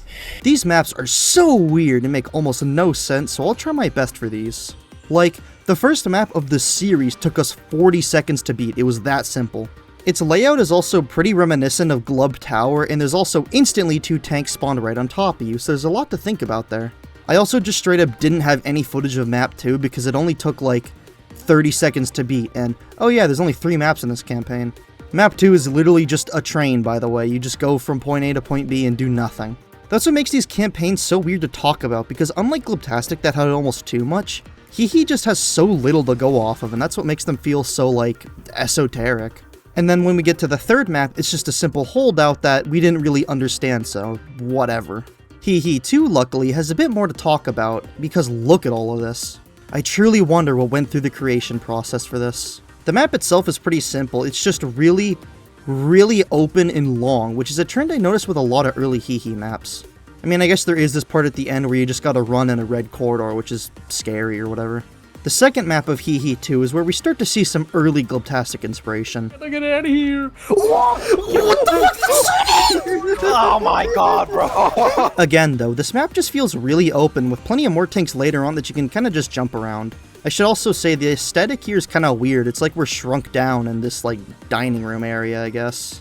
Map 3 is some absolute nonsense, because there's, like, a blue spitter here, and then we get teleported to some monument where we wait, like, 10 minutes, and then we can just move on, I guess. And then the final mission starts off kind of strange, with a lot of, like, weird structures and having to interact with a glowing green witch, but after that, it's just another normal holdout like the first map. We then get sucked up into a UFO, and then we're done here. Before getting to Hee 3, I just want to say now, basically every final map from the campaigns that we played at least, just has the normal holdout of like a horde, a tank, a second horde, and then a second tank. It's just so weird because it's not weird, you know what I mean? Like, it just doesn't sit right for a campaign like this. Anyway, finally getting to Hee 3, this first map here took us so long. It's basically just the second map from Hee 2 where everything is like really big and we're all shrunk down. There's also more tanks that we have to run from and some more stupid trolls, and it honestly just kind of sucked overall. The second map here only has really one interesting thing to talk about, and it's this hallway. For some reason, the creator just decided to make it damage you for no reason, and at the end is a keypad. We have to input a code to get through, but we had no idea where it was, so we just pressed random buttons and we were eventually able to get through. I am honestly kind of surprised that Glubtastic never had a section where you have to kind of like search around an area to input a code or something. Foreshadowing is a narrative device. The rest of Hehe 3 is really just a bunch of long open maps with not much going on, unfortunately. Of course, the last map's just another generic holdout, although I will admit the layout for this map is so weird. Now, finally getting to Hehe 4, this is really where the Glubtastic inspirations start to show. This first map here looks like it's kind of going to be similar to Globo Coaster, except not actually. All you need to do is just walk to the end. But you gotta keep in mind, of course, that Hehe is in fact a troll series.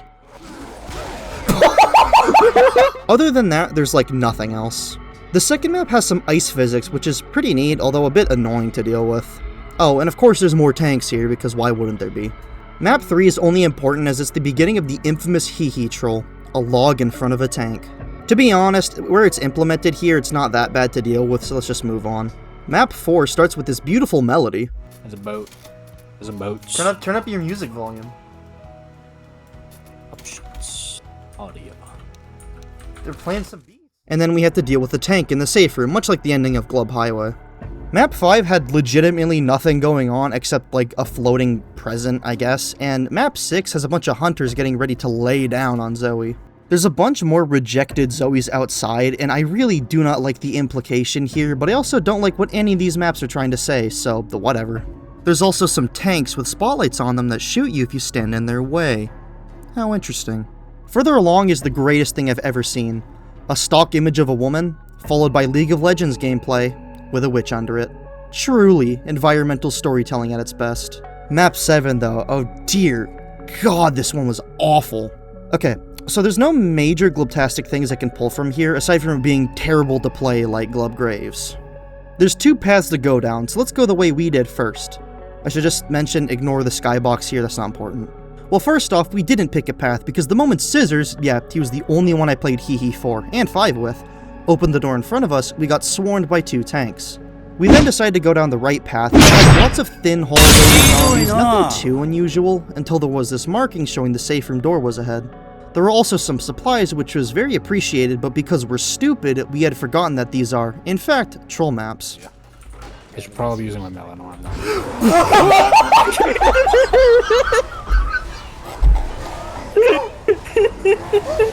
We then went straight again. This time there was no tanks, and we took a right at the orgy display or whatever. We could then walk to the end with no hassle other than a blue jockey, I guess. Map 8 starts with a zombie in a bed and cradle over here, along with some weird intro dialogue.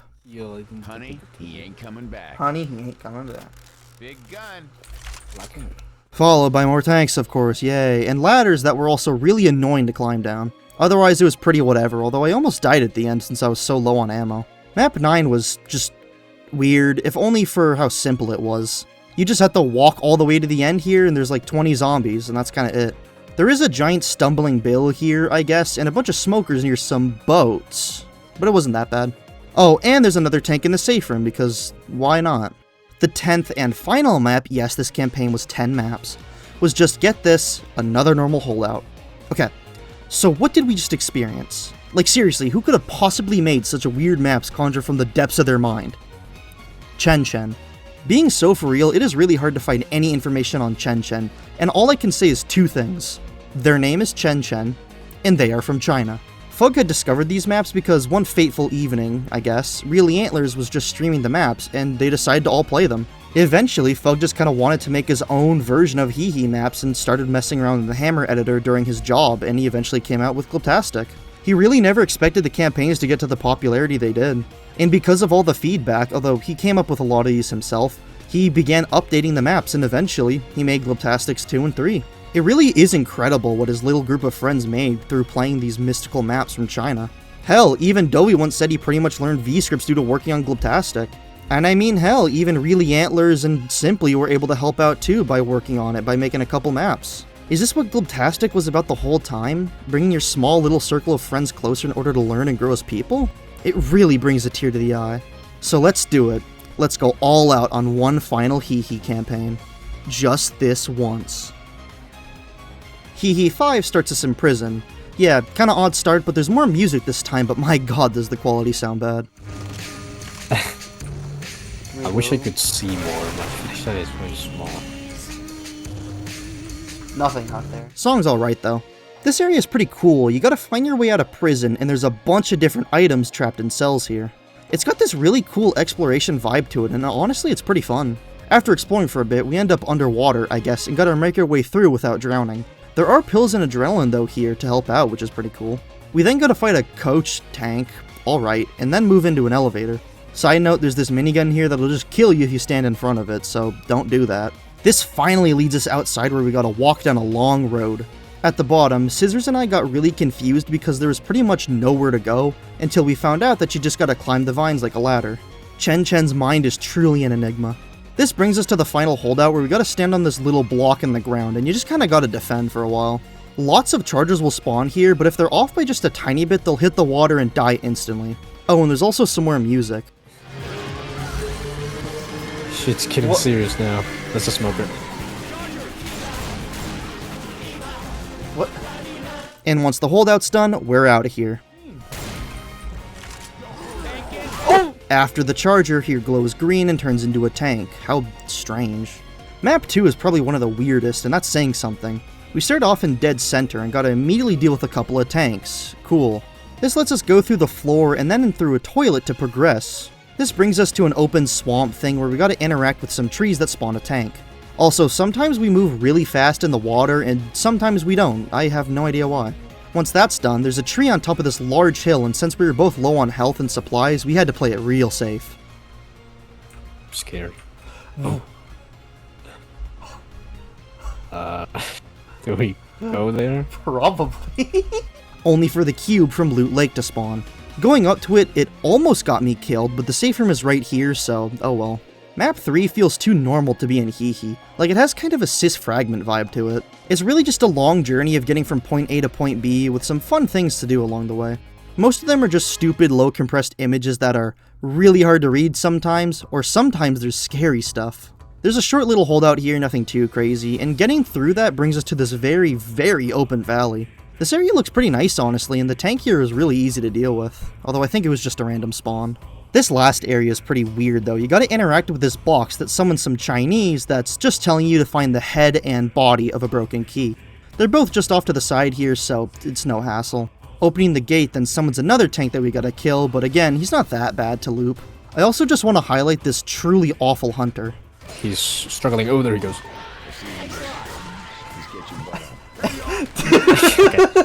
You got him, coach. That's embarrassing. Going through where the tank busted out, we climb on top to get on these rails. A horde gets summoned along with another tank, and getting to the end of this tunnel finally brings us to map 4. I really don't have much to say about this one, it's just a train. Start at the back, get to the front, and survive. It's really that simple. I'd honestly go so far to say it's my favorite Hehe map we played, but there's this one part at the end where we had to find iPhone. Apparently, it was in the first bathroom all the way at the beginning of the train, so that's cool. After dealing with more tanks, of course, we enter a movie theater, and you can probably guess what inspired this map. Map 5 is way too long, man. We start by leaving the train station to this parking garage, and we were really confused on where to go, but of course, there's a destructible manhole cover we gotta shoot to escape. Going into the sewers, there's nothing that interesting, aside from this guy. I hear a smoker. Okay. Yeah, me too, man. I have zero idea what this means or why he has 2 lightsabers. Exploring this area some more, there's just a lot of weird little things, like random cars everywhere, tanks and test tubes, and even a lightsaber. It's just the katana, but it's got a unique deploy animation, and it sets anything on fire. Exploring some more, we finally get to leave the sewers, and thank goodness. We actually just end up right on the other side of the fence from the beginning, which is some nice consistency. Exploring the apartment complex doesn't really give us anything too interesting, but it is necessary.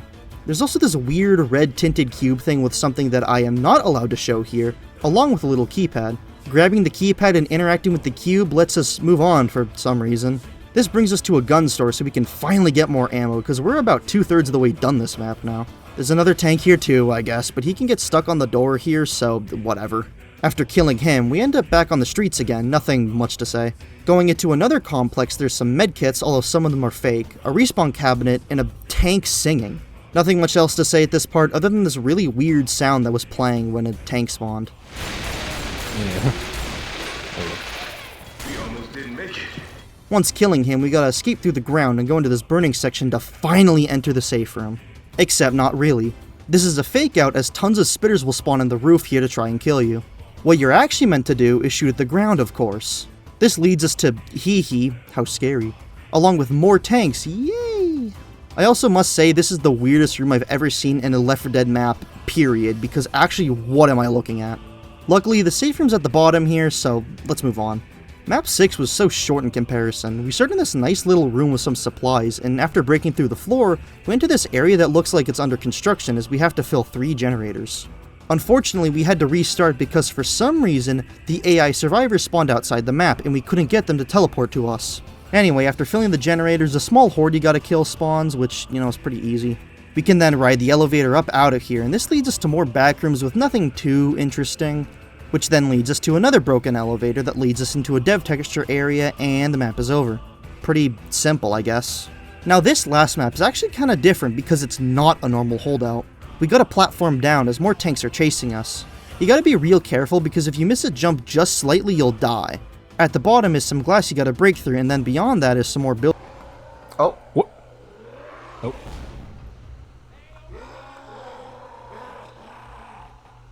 Okay. That's it? What? Oh, okay. Yeah, Hee 5 ends kind of abruptly. What a strange ending to the first 5 campaigns.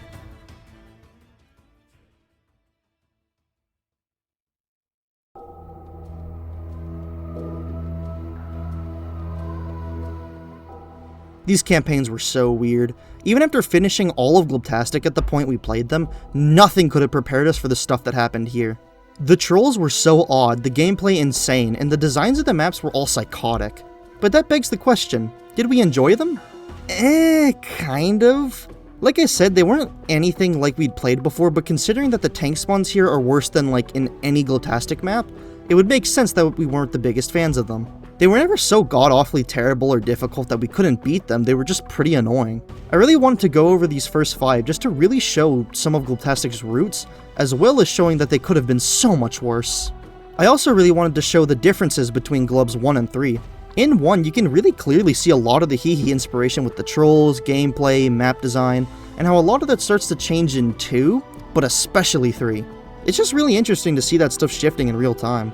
Overall, I wouldn't really recommend you play these, but I mean, if you really want to because you liked what you saw, then go for it, man. I should also say, though, this isn't the last that we're gonna see of Hee in this video. What were these 2 maps? Why were they so short? I'm sorry. Never, in my 5 years of doing YouTube, I guess, have I needed to make a decision this hard. Because at the time this video is being uploaded, Fug had only made commentaries for Glubtastics 1, 2, and 3.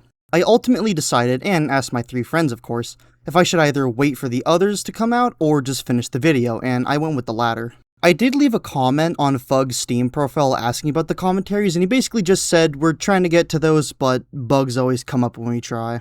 So from this point on, I will have no more insight into how these maps were made, but I'll still give my and my friends' thoughts on these maps as we go forward. Oh, and I of course linked both of Fug's channels in the description if you want to wait for the behind the scenes stuff yourself. Anyway, let's delve into the final 2 campaigns of Glubtastic.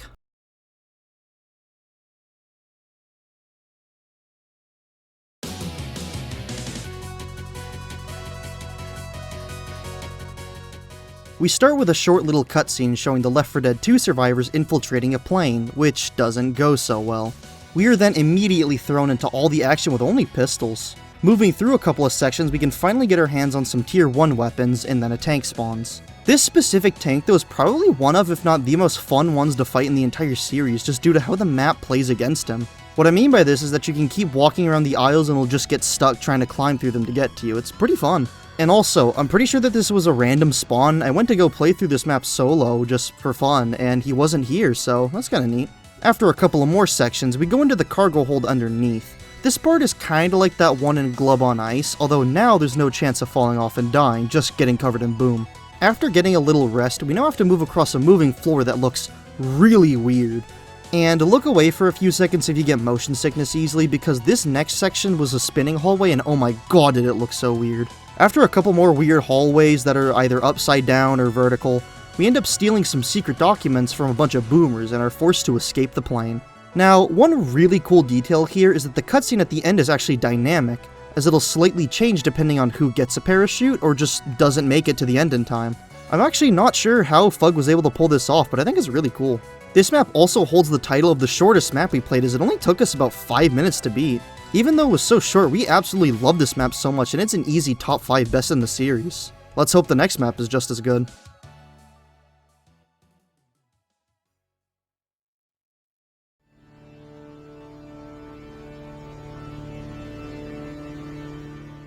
I mean, this map was alright. It had probably the strangest layout and concept of any map up to this point, as it's sort of like a Metroidvania. Continuing right on from those plans at the end of Air Force Glub, we enter these caverns and try and infiltrate Glubtastic Inc. and put a stop to all these cis creatures. Like I said, it's kind of a Metroidvania. You're forced to explore individual sections of the map, and in doing so, you'll unlock more parts of it. These rooms can be quite expansive, as there's plenty of little spaces that you can go behind to find supplies, other items, or sometimes a button. There's 2 buttons that you need to find in order to unlock more parts of the map, although I will admit this first one's a lot harder to find as the second one is just in plain sight. Before we leave here though, there's one more thing we need to collect. A keycard. Oh, and there's a hidden cis face, I guess. The goal of this map is to find all 3 keycards plus something else that I'll get to later. Now by this point, you've explored the map for a little while, and that's when something scary happens. No. There's a molly on the ground, someone should take it. Don't go over there. Don't go over there, guys! Yeah, for some reason, about 20 or so of the same special infected will spawn on you, which will most likely end your run depending on where you all are as a group. I say it depends because if you have good enough items or weapons, or you're just standing here with the minigun, you can actually hold off the special infected wave. Now, upon a team wipe, you may think that it's over and you gotta restart, but we have come a long way from maps like Black Friday Blowout and Pimp My Glub, as this is the very first map that adds checkpoints. Glubtastic is truly saved. This is actually very nice though, as it means that you don't have to run back to each room to collect keycards and stuff as they're already accounted for. This makes progression through the map feel like a breeze compared to some other ones.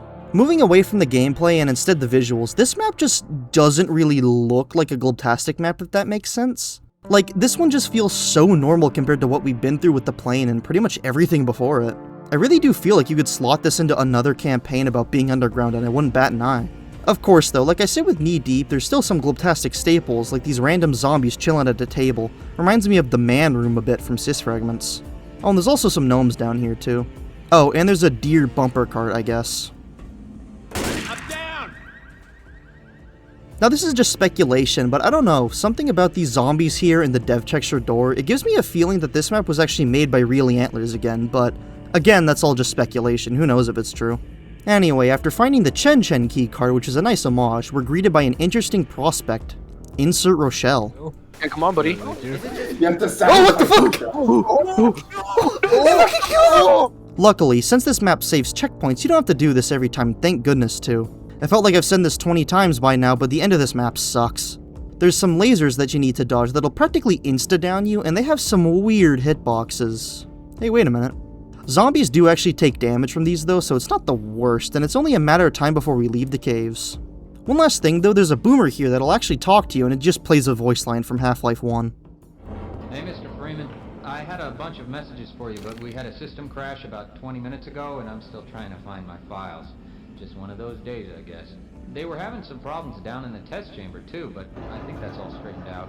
They told me to make sure you headed down there as soon as you got into your hazard suit. And whatever you do, don't shoot him.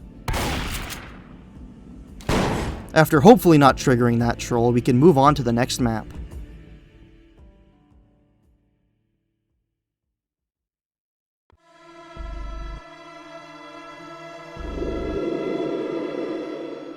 We finally made it to the labs of Cis and Glub, and this place is guarded pretty well. We have another platforming map on our hands, and it's really only difficult for one reason that I'll get to soon.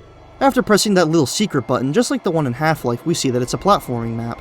Glub Inc. is pretty small in terms of like volume, but it's used pretty creatively with you constantly having to move upwards throughout the map. There's moving platforms, conveyor belts, pipes, things that push you off, crushers, falling platforms, spinning platforms, basketball.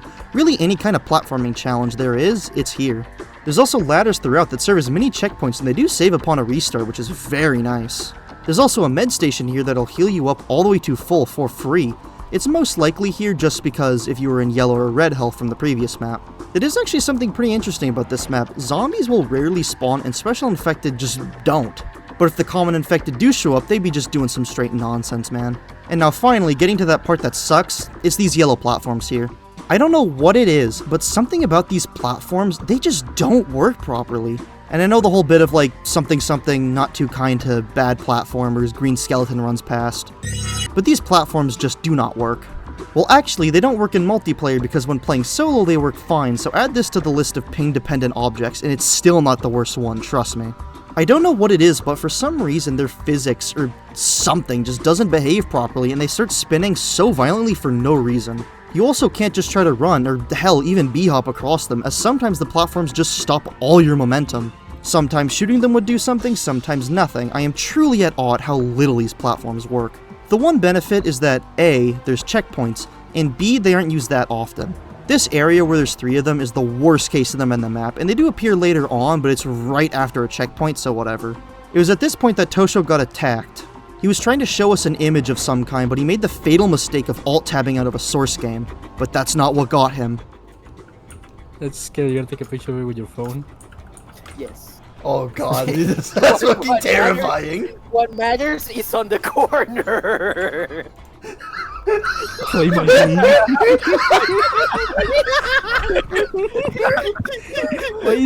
Now my PC is frozen. Holy shit, what who is that? I guess he just wanted Tosho to, like, I don't know, play his game or something, whatever. Anyway, we then get to this section where some rocks are going boing and boing, and they're pretty easy to dodge as you can see the particles from them, so you know what lane they're in. That's also something I forgot to mention. The visibility on this map is strangely low, probably because otherwise you just see all the platforming stuff way earlier than intended. After playing basketball again, we unlock another checkpoint from the beginning area, which is super helpful, as this part's really hard to time with the falling platforms, but otherwise it's not too bad. After a bit of conveyor hopping, we then reach the final stretch. There is one last thing I want to mention before we go into the final area here. There was a point earlier where Scissors had died and it was showing that he could be rescued. This was far off into some random point on the map, and we had no idea how to get to him, but when spectating, we found that he was actually in the loading screen, which is a pretty cool find. Some more lore developments here, as this is the first time we see the cis-infected zombies, I guess. After getting some supplies, we get jumped by said infected, and it almost got us. The final challenge is 2 cis tanks, but they're really not that bad because we had a Molotov on hand. Once they're all dead, we see something truly horrifying. We're back in the Master Cis map. But this is interesting as it shows that both the Left 4 Dead 1 and 2 survivors are both in the know of this cis guy and they're trying to put a stop to him. I mean, all these cisses seem to be taking us somewhere. I really do wonder.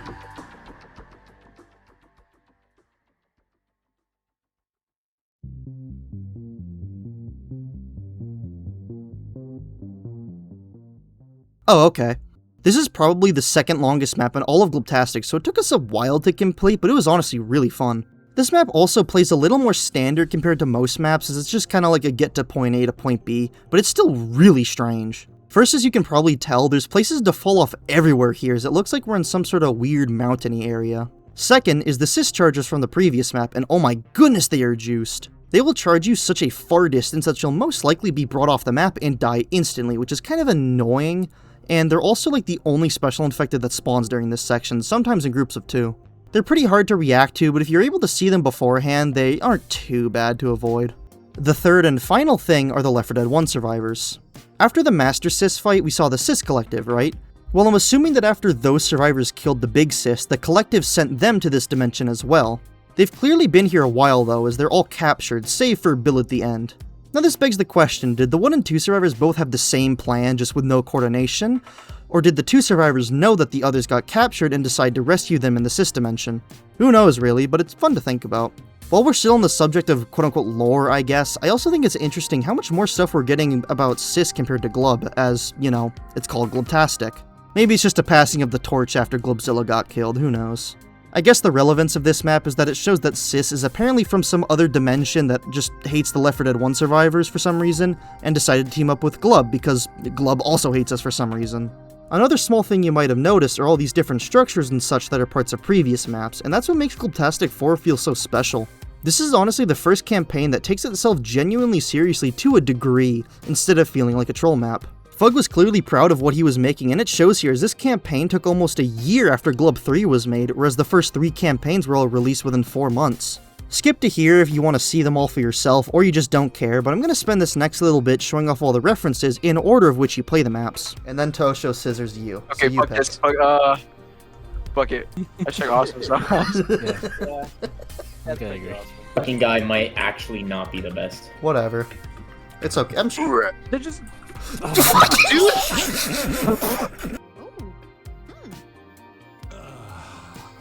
You know, I really wanted to, but... Yeah, I really wanted to, but you know, thank you, there's Mal. shit commentary, and when they got to the end, there were no tanks. Oh. I'm going... Okay, go middle. I'm going It is left. completely random. Okay, one at a time, one at a time, one at a time. Scary. Okay.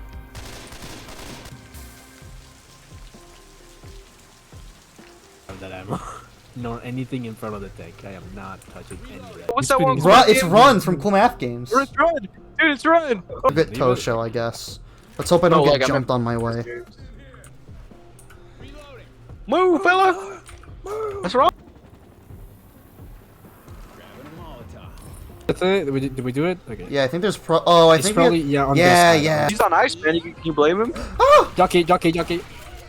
You ram into that? Yeah, yeah, see. For you, bro. Fuck. Oh, Jesus. How high do we have to go? Oh, no. Just stay in there. Just stay in there.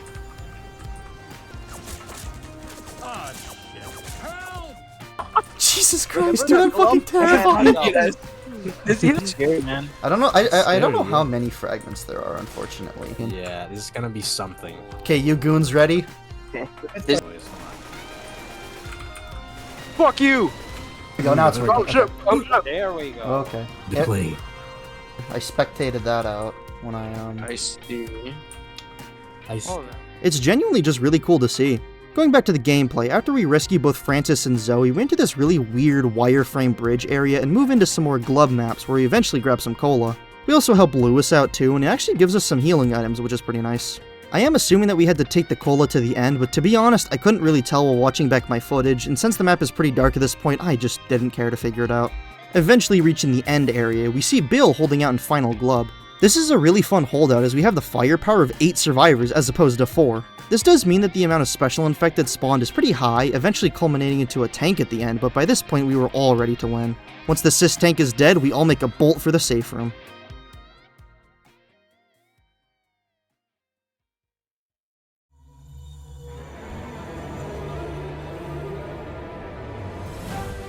I just have to come clean from the start, we did not finish this map. This isn't a pimp my glove situation where we made it to the very end before giving up, we just straight up could not get past the first third. This is, without a doubt, the single worst instance of an object that requires ping dependency in the entire series. And it's this boat right here. You think that this would be a simple thing to do, you interact with it and you just kind of start driving, and while yes, that did work sometimes, it didn't always. We'd spent about an hour, but no matter who tried to drive it, what methods we used, what time of day it was, the boat would just constantly kick us off and refuse to work. This unfortunately means that I don't have any group footage of the later parts of the map, which kinda sucks. And what makes it even worse is that everything after the boat is actually kinda fun, and there's a checkpoint so you don't have to do it all over again. All of this stuff combined made this the de facto worst Glubtastic map we had played, purely because we just couldn't play it. It's truly unfortunate, but when I did play it solo, I did honestly enjoy it. Now finally getting into the map proper, we have the Left 4 Dead 1 survivors with the cola again and some supplies. Be ready though, as once someone tries to interact with the boat, everyone gets teleported onto it, so if you aren't careful... Oh. I told you, man! When the boat would actually work, what you're supposed to do is shoot at a bunch of smokers that'll spawn throughout the map. Smokers being really annoying with a boat involved? Oh, daring today, aren't we? It really does suck if one grabs you, as they just kinda insta-kill you once you fall on the water.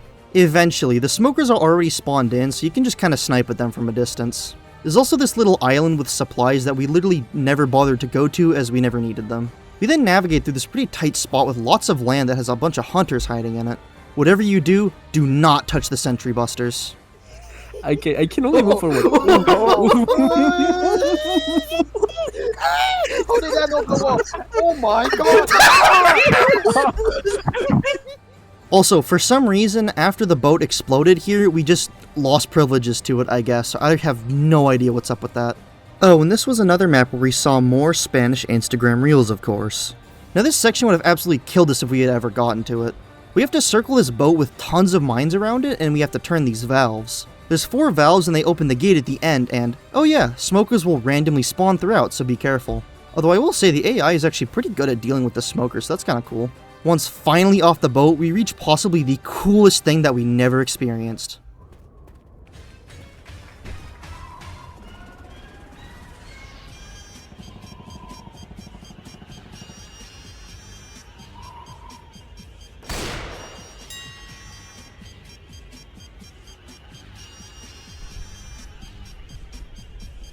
This quiz is pretty interesting. There's about 15 or so questions in total that the quiz can pull from, but it's always going to be 10 random questions no matter what.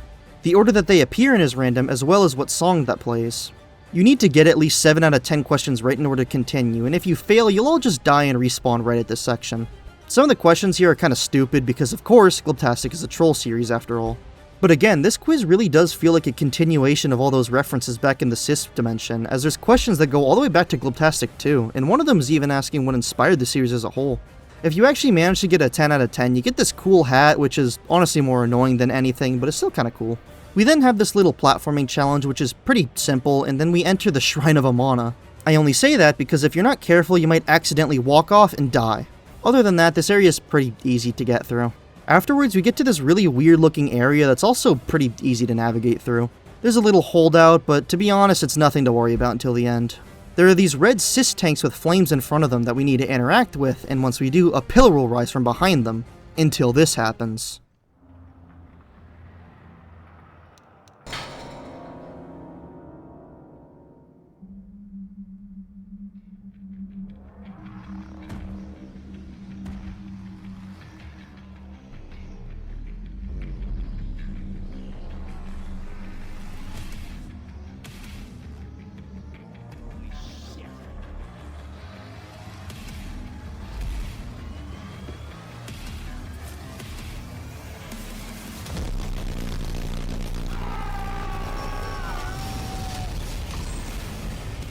Another instance of the penis music dance. How beautiful. Also, this animation was made by Dovey. I should have mentioned that earlier, but oh well, I kind of forgot. What an incredible ending to something that we could never experience.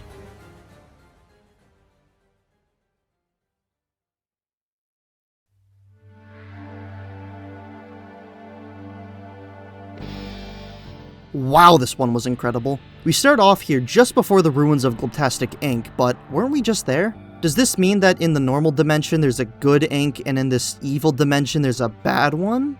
Wait, no. There's also lots of safe room doors here, which is pretty cool. I absolutely love the look of this map, and I would say it's probably my favorite visually designed map in the series. This intro part reminds me a lot of like infested Terran stuff from StarCraft and even Dead Space. And the later factory parts remind me of that one LEGO Star Wars level in the Droid Factory. With that said, I do feel like this map was a little bit easier, save for one part near the middle. In this first area, we have to navigate this sort of maze of flesh where we meet our first new enemy, the Hooded Cis. I don't have a better name for them. They're really slow and attack once you're close. Shoot them when they open their mouth, they're really not too bad all things considered, just a small little speed bump, you know? They're also overlaid over a tank, so if you hear a survivor calling out for one of them, it's just most likely one of these Cisses. We then get to this room with a ton of rejected Cisses, I guess. I'm assuming they're all melted down and form the walls around us, but who knows. There's some light platforming with a bunch of these falling platforms. This isn't too bad, just a bit of trial and error. Getting through that leads us to the beginning of the factory part. Oh, there was a sissified...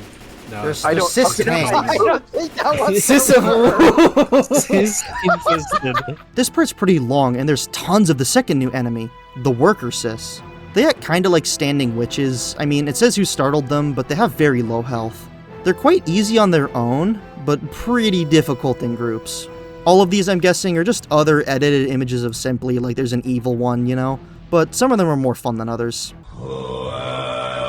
We then move across the conveyor belt that throws all the rejected Cisses down the pit, and move up into this really tiny room with a ton of Cisses inside. This is the hardest part, because there are just so many Cisses to deal with. Once all that's over, we gotta jump into these other conveyor belts to finally reach a normal hallway. Also, in the respawn door is a hanging green Gordon Freeman, rest in piss. Oh, and there's this too, I guess. I saw it on Fug's channel, I'm not really sure what it's supposed to mean. And one final thing in this area is that there's this little guy over here. Now moving into the part of the map that I love, the main factory. There's just so much going on in the background, and watching all the machinery is just so cool to me. There's machines that heat the cyst, there's that one thing from Portal 2. God, it's just so cool to watch for me. Moving along, there's some more cyst crushers, lol, along with this actual machine that makes the cysts.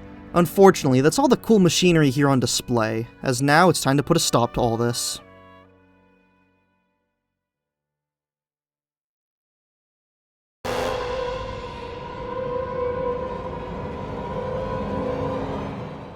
My favorite final map? No contest. Easily the most fun boss battle that's not repetitive, is pretty short, and is the perfect difficulty. We start off by having the Left 4 Dead 1 survivors coming back to help us as we take down the Cis King himself. I think you should probably get that checked out. What we have to do is get to all these tubes connecting him and then turn them off. This phase is pretty easy, honestly, just do be aware of all the special infected because I'm pretty sure they have more health than usual due to the whole Cis infection. Oh, and there's more worker Cis's. Once the tubes are dealt with, the second phase begins. Here it's simple, shoot the king until he dies and dodge all his attacks.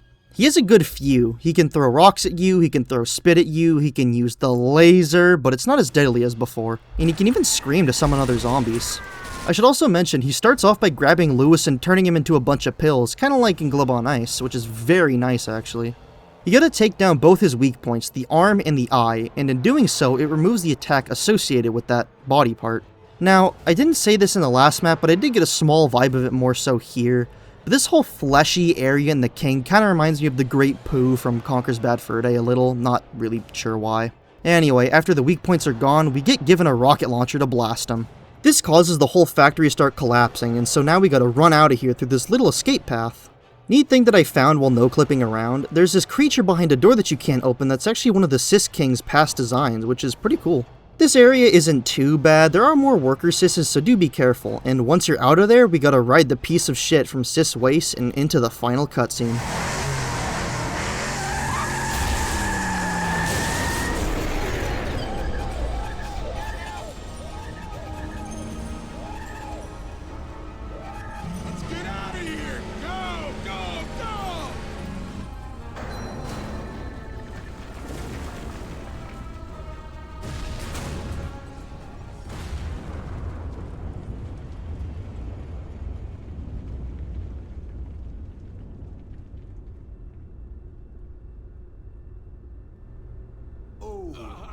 Hell, butter my butt and call me a bitch.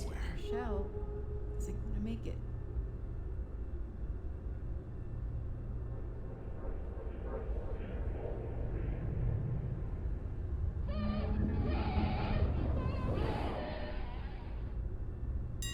That is how you kick some ass, baby! Nice. Damn it now. Are you kidding me? Yeah, as I was trying to get some solo footage of the cutscene so that I could play it without us talking, it crashed, so I'll just play what it's supposed to happen here, but that's so weird. Truly a work of divine art.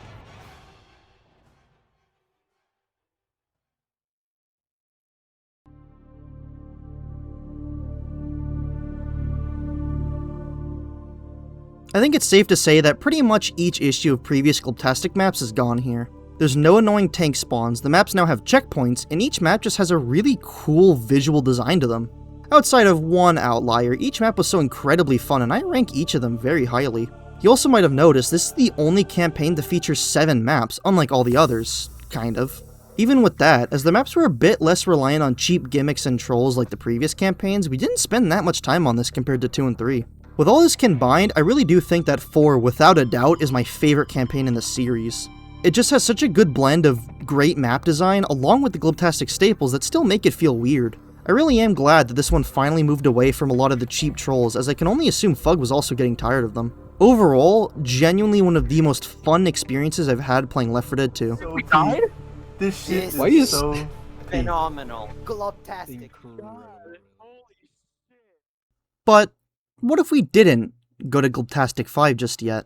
What if I've actually been lying this whole time about the number of campaigns?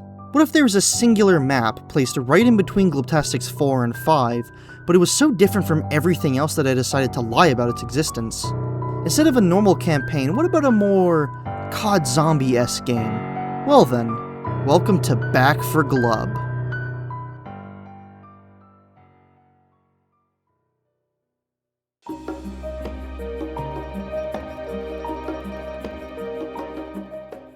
Yeah, I know it's called Back for Glub, but the map itself is called Britland, so I'm only going to be referring it to Back for Glub ever, though.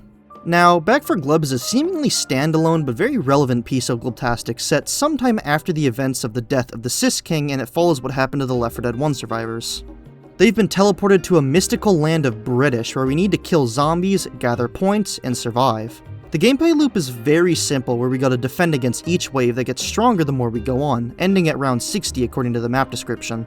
As you might have noticed, I uninstalled my mods for this because it's a suggestion in the map description because of the vertices limit. I thought no problem, so I uninstalled my mods and I was able to boot it up, right? No. Turns out, you gotta set your consistency to 0 so that the custom tank model will work. I did that and I was able to boot it up, right? No. For some odd reason that only affected me, it wouldn't let me join if my Hunter mod was uninstalled, so I had to re-enable it. Not sure why Nightmare Foxy was breaking my game, but oh well, I guess. I did also keep my Boomer mod because I thought, why not? The last important thing is that since there's no servers for this, someone has to host it locally, which kinda sucks, but it wasn't that bad ping-wise, to be honest.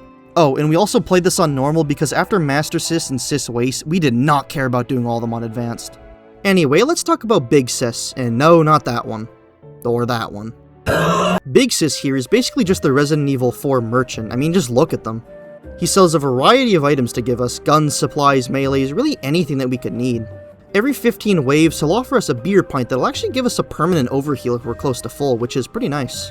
The waves go in groups of 5, so every time you press the button, you gotta get through 5 waves of zombies.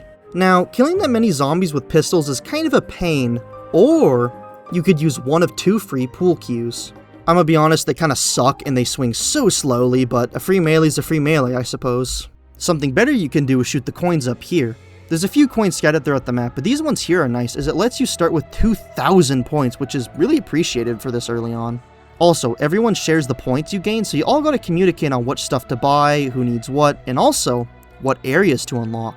There's 3 areas for you to unlock: the main building here, another Tesco, and the sewer. These are all really important to get to as you'll be able to find survivor crates. These will be important later, so I'll hold off for now. What is important is what happens on wave 5. Spitter! It tells you what's special infected. Yeah, okay. I'm not sure if it's random, but every 5 waves is a special infected wave. This just means that a ton of whatever infected listed in the chat will spawn. This can range from really easy to oh my goodness I'm going to kill myself, it all just depends on which spawns. Now on top of that, every 10 waves is a tank wave. Our first attempt didn't go so well. This is the mod that was okay. Oh shit! Okay, he can hit the little cars. We do have to restart from the beginning here, but luckily later, there's checkpoints that if you fail, you just restart on that wave with a ton of starting money, which is amazing. Now after beating the first tank and seeing that custom model, we got so much money that we decided to start entering those buildings. So those survivor crates I mentioned, there's an Ellis one that you can find pretty easily from the start, but there's nothing to do with it for now. You gotta enter the main building, put it on the roof, and then get a key from wave 15 to open it. This builds him into a weird structure that'll make more sense later. Now your goal is simple: survive, get the survivor crates, and win. Is what I would say if Shoebox wasn't an idiot. You see, Big Sis has dialogue. This is where we learn his name, a bit of backstory, it's just cool stuff. But if you agitate him too much, he pushes you away, and if you don't stop, he shoots you. This complete imbecile decided to keep interacting with the Sis after we had previously told him not to after we got shot and killed. This ended up completely killing Scissors and downing himself just as we started the wave. You can probably assume we had to restart. These Mexicans, I tell you. Anyway, after restarting, everything went pretty well until we got a scary message in the chat. What this means is that each infected just has the cooldown of their ability reduced. Spitters shoot more, chargers charge more, you get the idea. I think at least, they were still all pretty easy to deal with, so who knows what else has changed. But what's actually important here is that we get to meet an old friend. Crypt Killer 7615 activated. Status ready to blast the nigga. If you manage to get enough money, you can buy the gnome here and put him in the shopping cart behind the main building. He's just about as strong, if not stronger than the one in the Tesco, but now to move him, you can just interact with him and pick him up. No more shoving and pressing random buttons, thank goodness. He's a mean gnome too, he can do some insane damage if you place him right, and oh boy we did. The reason that I call this the main building, not just because it has the placement of the survivor crates, but also because it's the easiest to camp in. If the gnome is placed right at the bottom of the stairs here, you can all pretty much just wait at the top for zombies to come, only really having to worry about the super infective and tank waves. Does this make the map kinda boring? I guess. But with the specials, tanks, and fighting the other survivor crates, it breaks up the pace enough that we did not really mind. Back to those crates again, finding the Rochelle one was pretty fun. We have to go down in the sewer here, and she's just kinda sitting here. The interesting part is getting her out. Now obviously, you can't just climb up a ladder holding something like this, and plus the crate is just huge. What you gotta do is let her roll down the stream, and she then shoots up out of the sewer here, which is pretty neat. Finding Nick though was really annoying, and I am not joking. In all of our time playing Glubtastic up to this point, this was the first and only time we actually had to look up a guide. We are genuinely so incredibly stupid. Anyway, at this point the super tanks showed up, and they are scary. This guy is so much faster than the normal tanks, it's insane. There's only one of them, but this leads into the next one, the Supa tank. Yeah, the Super and Supa tanks are different, whatever. These guys are even faster than before, and now there's two of them. Again, they aren't too bad, but just a small increase in difficulty like this messed us up good. These evil tanks needed some evil strats, and there was one in particular that came to mind. The Master Sis. Remember how you could bring stuff to the elevator there so you could pretty much use everything against the boss? Well, you can do a similar thing here by bringing stuff like throwables, medkits, pills, really anything you need to help you on the single hardest challenge of the map. The Apocalyptic tank. Somehow, they're even faster than before, and now there's 3 of them. These guys are really difficult, and even with Shoebox's grand idea of blowing them all up... There's another one! Oh shit! Oh my god. That was so loud. My screen! We still managed to lose the wave. This is where the checkpoint system comes in clutch, because it respawned us right at the beginning of wave 60 with a ton of money. With the newfound knowledge of splitting up so the tanks can't kill us instantly, we actually managed to beat the final wave. Pressing the final wave button again gets us the last key for Rochelle's crate, along with an animation that I never saw. But Scissors did. Collected, let's go. What the fuck? It's so beautiful. But anyway, after freeing Rochelle and seeing another survivor helicopter, although this time with the Left 4 Dead 2 survivors instead of 1, we can finally escape Britland.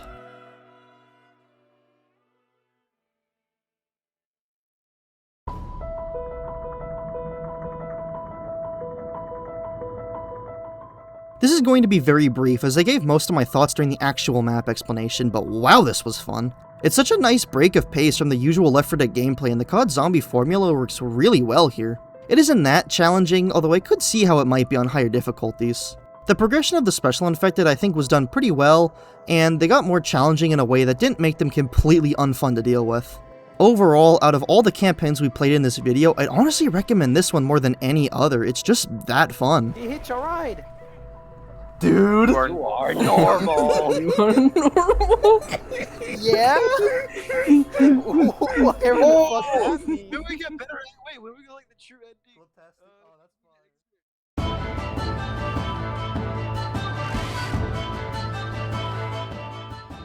Finally at the last campaign, and no more tricks this time, I promise.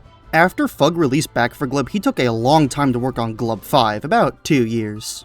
He really wanted to perfect his final glub, so to speak, and go out with a bang. Now, did he succeed? Well, let's find out. The first thing to take note of that I really like is this little before mission area where you can wait for everyone to be ready, along with being able to turn the intro off.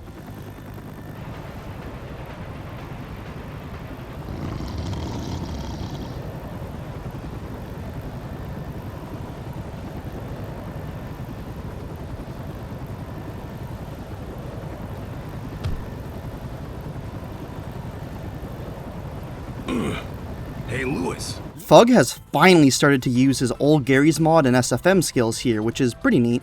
Once we get into the game, there's a couple of things left in the helicopter for you, and now we must adventure off into the forest. This section isn't too bad, it's mostly just a lot of light platforming with nothing really scary. Some special infected will spawn near this little cabin here, which can be a bit of a challenge as no one has a primary yet. After seeing this dead rat and getting some supplies, we gotta do some more platforming with these moving sections. It's really not that bad, honestly. There was a tank here, but I'm like 99% sure that it was just a random spawn, and plus, he just jumped off himself, so we didn't even have to deal with him. We then got to this lovely mushroom tree with an elevator that brings us to possibly the best part about this campaign, the checkpoint system. Throughout pretty much each map, there's going to be these little cis guys that rip off their shirt revealing a checkpoint, so that when you all die and respawn, you don't have to play the map from the beginning again. Now granted, I know there were checkpoints and stuff like Cis Waste and Cis Factory, but this is more clear on showing you where exactly the checkpoints are going to respawn you. This is also where the map starts to have some trolls in it, and it's because of these gnomes. This is a very nice looking area with all these little homes and stuff, but these gnomes are evil, dude. There's this one guy who keeps lowering the bridge again and again after you activate it, so if you go too early, you'll all just get launched off and die. All you gotta do is shoot the gnome up here and you're good. Also, the fact that Scissors and Tosho died wasn't even that punishing, as there's a respawn door like right across from the bridge. There's also some gnome violence. Do you want to see the rabbits, David? How about marching up your shit? I have no idea what this audio comes from. We then have to dodge these logs that we knew were coming because we saw it from a Spanish Instagram reel, of course. They aren't that bad to walk across, and as long as you're attentive, you should be fine. Oh, and the logs will also kill any infected, including witches, so that's nice. After getting around this giant piano, we get bombarded by these gnomes all throwing spears at us. They are pretty easy to deal with, just stand back and shoot them all. Once dealing with them, it's only a matter of time before we reach the safe room, along with another cutscene. There's always going to be a cutscene before each map and sometimes one at the end. I'm not going to be showing all of them, you'll just have to play the map for yourself, and if I do show them, they won't be in full. I should also mention, much like Glubtastic 4, these cutscenes are also dynamic, as it only shows me and Tosho were the ones who made it, which is pretty cool actually. And like I said, it's really nice to see Fug's old Gmod skills be put to use on one of these campaigns, and they're all generally pretty funny. Again, really fun first map, and it's cool to see all the work Fug is putting into this campaign.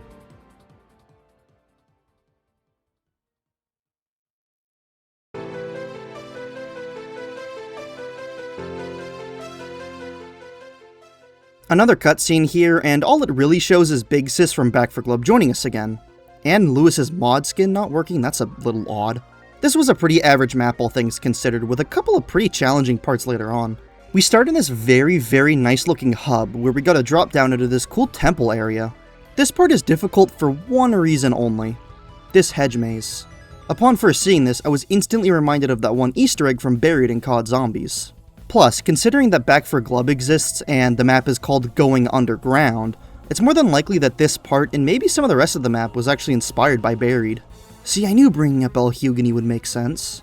Thankfully, this part isn't as bad as the Easter egg there, but it's still pretty annoying.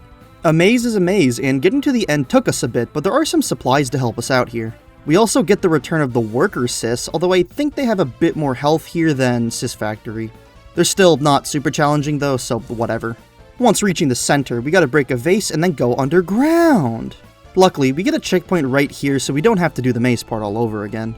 We also get the return of the Cis Crushers from... oh hell nah. Along with this giant rolling Cis ball. The goal is very simple, just get yourself to the end while dodging the giant balls. Now when we first got here, as we were all dead except for the only person who sucks at platforming, this wasn't too good for us. But of course, there's a checkpoint here, so Tosho could just get as far as he could and scout. My fucking game crashed. You failed so hard it broke my game. Amazing. Loading back up and getting back to this point, the Cis balls here aren't really that hard to dodge, all you gotta do is just kinda step out of their way. There's plenty of areas that you have to hide in, whether it be off to the side, in a pit, stuff like that. The balls also only down you on their first go, so if someone has an adrenaline, they can probably get you up, but we never tested this, so I don't know. You can break the vases here though, and they'll sometimes have pills or adrenaline in them, so you can test it out for yourself. This part is really not that bad, just time when a ball is coming and you should- I have no idea. My fucking game crashed again, dude. What the fuck? Dude, oh, Jesus. Okay, Suvox, you host it, because that worked last time in Back 4 Glub. Okay. This was an issue that I was going to have to talk about exclusively for Glubtastic 5. Apparently some people had this issue with Back 4 Glub, but not us, and the issue was crashing. In all of our Glubtastic playthroughs, we crashed 3 times. Twice here, and once more in the very next map. Now of course, this didn't really get to us, or affect how we thought about the campaign, because we just kinda didn't care that much. I should also mention that we did all of 5 on local servers, so we thought it was just a connection issue and not a map one. This is of course not the case for everyone though, as there's plenty of comments on both the Back for Glub and Glubtastic 5 workshop page complaining about frequent crashes or just how buggy they are in general. I can completely understand the frustration behind these people, because if stuff like this was constantly happening to us, we would also probably have a very negative experience for these final 2 campaigns. But since this only happened to us 3 times in only 2 of the maps, we weren't really that upset about it. Now back to the map at hand, and this part's kinda just whatever. Like I said, dodge the cis balls and you should be golden. After running towards some more balls, we get another checkpoint and then gotta dodge a bunch of them coming from the side here. This part's not too bad, but the one right after kinda sucks. You gotta dodge a single ball as it's coming down towards you on a giant staircase. There are markings on where you need to hide, but sometimes they're kinda hard to see, but there is a checkpoint at the beginning of this section, so it's not the worst thing in the world. Although, I had gotten completely robbed at the end here by a random special infected spawn. Beautiful. Uh-oh. That's mean. That is so fucked up. That is actually the most fucked up thing in the world. That's so mean. That is so fucked up. That's fucked up, man. That is actually atrocious. That's scary. What really doesn't help is when you have a chud teammate. Are you ready? Be careful. Yeah, be careful because if I'm gonna go idle for a moment because I got into a Honathon and I can't. Oh, are you on your phone? Maybe. Oh my fucking god. Anyway, finally getting back up here, we're greeted by the scariest thing ever. Another return of Glub Graves. Here there's a puzzle in which you gotta spell out a word, and it's Glubtastic again. I think? I don't know, when we first got here we thought it was something else just because the letters here are in a pretty weird font, so we didn't really know what it said. There is another checkpoint right at the beginning of this part, so it's not too punishing if you die. And plus, if you do actually die, you can see the pillars that support the real letters anyway to help whoever's jumping across here. After an event where a cis face jump scares you, you fall into this little pool of water, sometimes with special infected, and move into the safe room.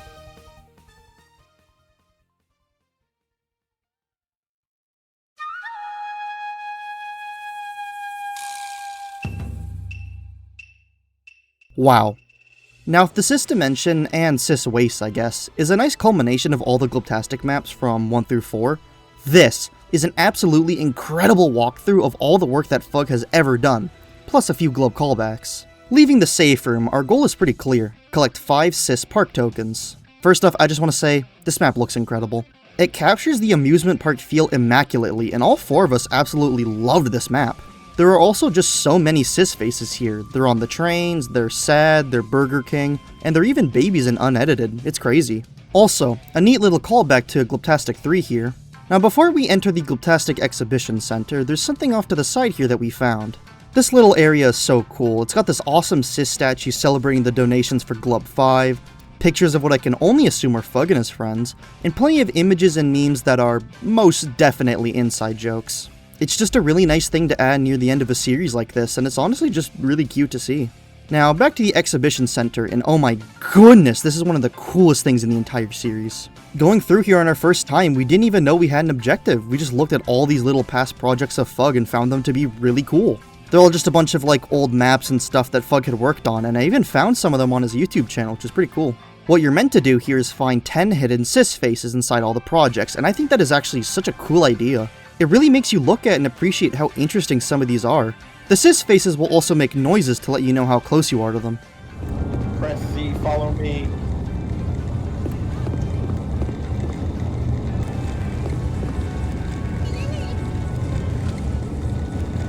At the end here, I was a little disappointed that there was only info for Glubs 4 through 5, but then I remembered from the commentaries that the only background info that could be placed here is that little drawing for the intro cutscene of Glub on Ice, so oh well. There's also this photoshopped image of FUG that kinda looks like those Filipino kids I keep seeing on my Instagram, so that's a little weird. Overall, pretty easy area to complete, but my goodness is it sick. Oh, and one last thing, there's a slot machine in the lobby here. I'm sorry. What did you do this time? What do you do? What do you do? I got a What the fuck? Completely optional, and it can sometimes give you a fake coin and an achievement. Fun fact, the coin here uses the same system as that one jumping cis in the cis fragments, like the one in the freezer. Plus, there's just this awesome image off to the side. Now onto the next part. This tank. His name is Clompissimo, and his World of Warcraft themed health bar I can only assume is a reference to FUG's first ever Left 4 Dead 2 map. This is a Warcraft themed campaign from 2017, so a full 3 years before Glubtastic, and I did play through it, and I mean, it's okay. It's unfinished, so there isn't too much to do. I mean, I found a Murloc and these ghost women, and they just kind of damage you, so whatever. You also start off with this cool looking sword and some custom medkits. There isn't really that much going on, as to be expected of course. There's some side areas with medkits and a shotgun, along with this cool temple outside the map. Apparently the safe room's at the bottom of this, and if you go into it, you just get teleported to a white void. Now of course, I can't judge this as it is unfinished, but it does look incredible for a Left 4 Dead map. Again, this really just shows that Fug does know how to make a good looking map, but he just chose to make all the early Glubtastics look a bit amateurish because he was inspired by Hee. I know I got a bit sidetracked there, but since this map is a culmination of Fug's past work, I felt like I should go over some of that stuff, you know? Anyway, dealing with the tank is pretty easy. If he throws a rock at you, you can get a couple of hits in, and since there's an infinite supply of health items, you can just spam adrenalines to outmaneuver him. You can only use melee, but again, he's really not that bad. The next segment is a callback to Sis Waste, but this time it actually works. The controls are pretty simple here, and there are plenty of checkpoints throughout. Your boat can also survive a couple of hits before going down too, which is very nice. It takes some time, but it's generally pretty easy to get. Okay. Oh, there we go. Lost connection to server. Okay, I guess that explains. Oh, yeah, now after completing 3/4 of the minigames does it crash for a final time. While we were definitely upset at this, we did just kind of realize that if we split up, it would be easy. Tosho went for the 10 sisses, Shoebox went for the boat, and I dealt with the tank with Scissors standing by to res me if needed. After I got the tank, I helped Tosho, and Scissors helped Shoebox. Splitting up is definitely the play if you want to get through this map as quickly as possible, but you would miss out on some of the cool stuff this map has. Finally getting to the last part of this map, Globocoaster 2. And would you believe it, it's almost as janky as the first one. So there's tons of targets that each have their own point value, and for some odd reason, when you're sitting in the cart, it is really easy to shoot your teammates. You can also just start clipping and moving throughout the coaster, which really does not help. It's not super long, but getting to the required 2,500 points can be quite difficult. There's also this Funko Poop of,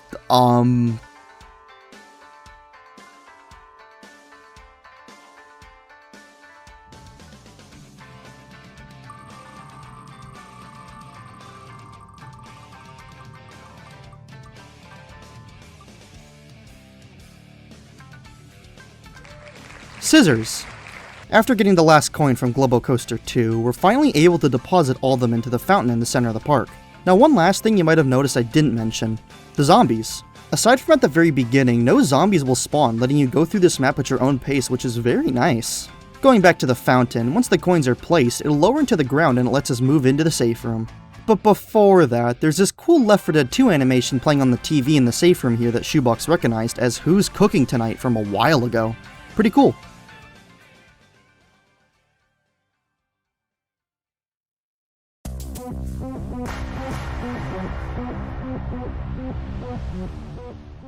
Two levers, huh? That's a little strange.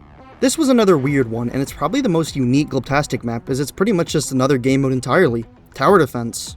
Our guns are too weak, and Big Tesco's under siege, so we need to place a bunch of gnomes with various weapons to help us defend against 8 waves. The zombies that come will, of course, get harder over time. There's normal infected, riot zombies, Sita zombies, chargers, boomers, witches, and even a couple tanks. This is a lot to deal with, but luckily, that's where the gnomes come in. The AR and shotgun gnome are meh. They're okay for the early game, but get outclassed soon after like wave 2. Now the flame and sniper gnomes, oh my goodness, it's actually how we beat this map. The flame gnome is obviously good, deals with chargers, witches, and tanks easily, does good area damage, but it does have one weakness, the boomers. Boomers are deadly here as they can push your gnomes out of position, messing with their aim. Their aim is the length and general area of the red line coming off the gnomes. Flame ones just don't have one because they shoot on a set timer. You also aren't able to go down mid-wave and replace the gnomes if they get moved, you just have to use the reset button here. Now this does suck, but I'm like 80% sure that when you use the button it refills your health to full, so that's kinda weird. Now this is where the sniper gnomes come in. They have full map range, high damage, and the fire rate isn't even that slow. A couple of them on the straight part is insanely strong, as they can kill basically anything tanky enough to survive the flame gnomes. The stop gnome is worthless, by the way, just don't even bother with it. The mines have like one good use for us, but it was huge, and that was to deal with any tanks that got by. And that's about it. I mean, you barely move for most of the actual gameplay, so there isn't too much to talk about. Aside from this terrifying end screen that lets us finally move on to the next map.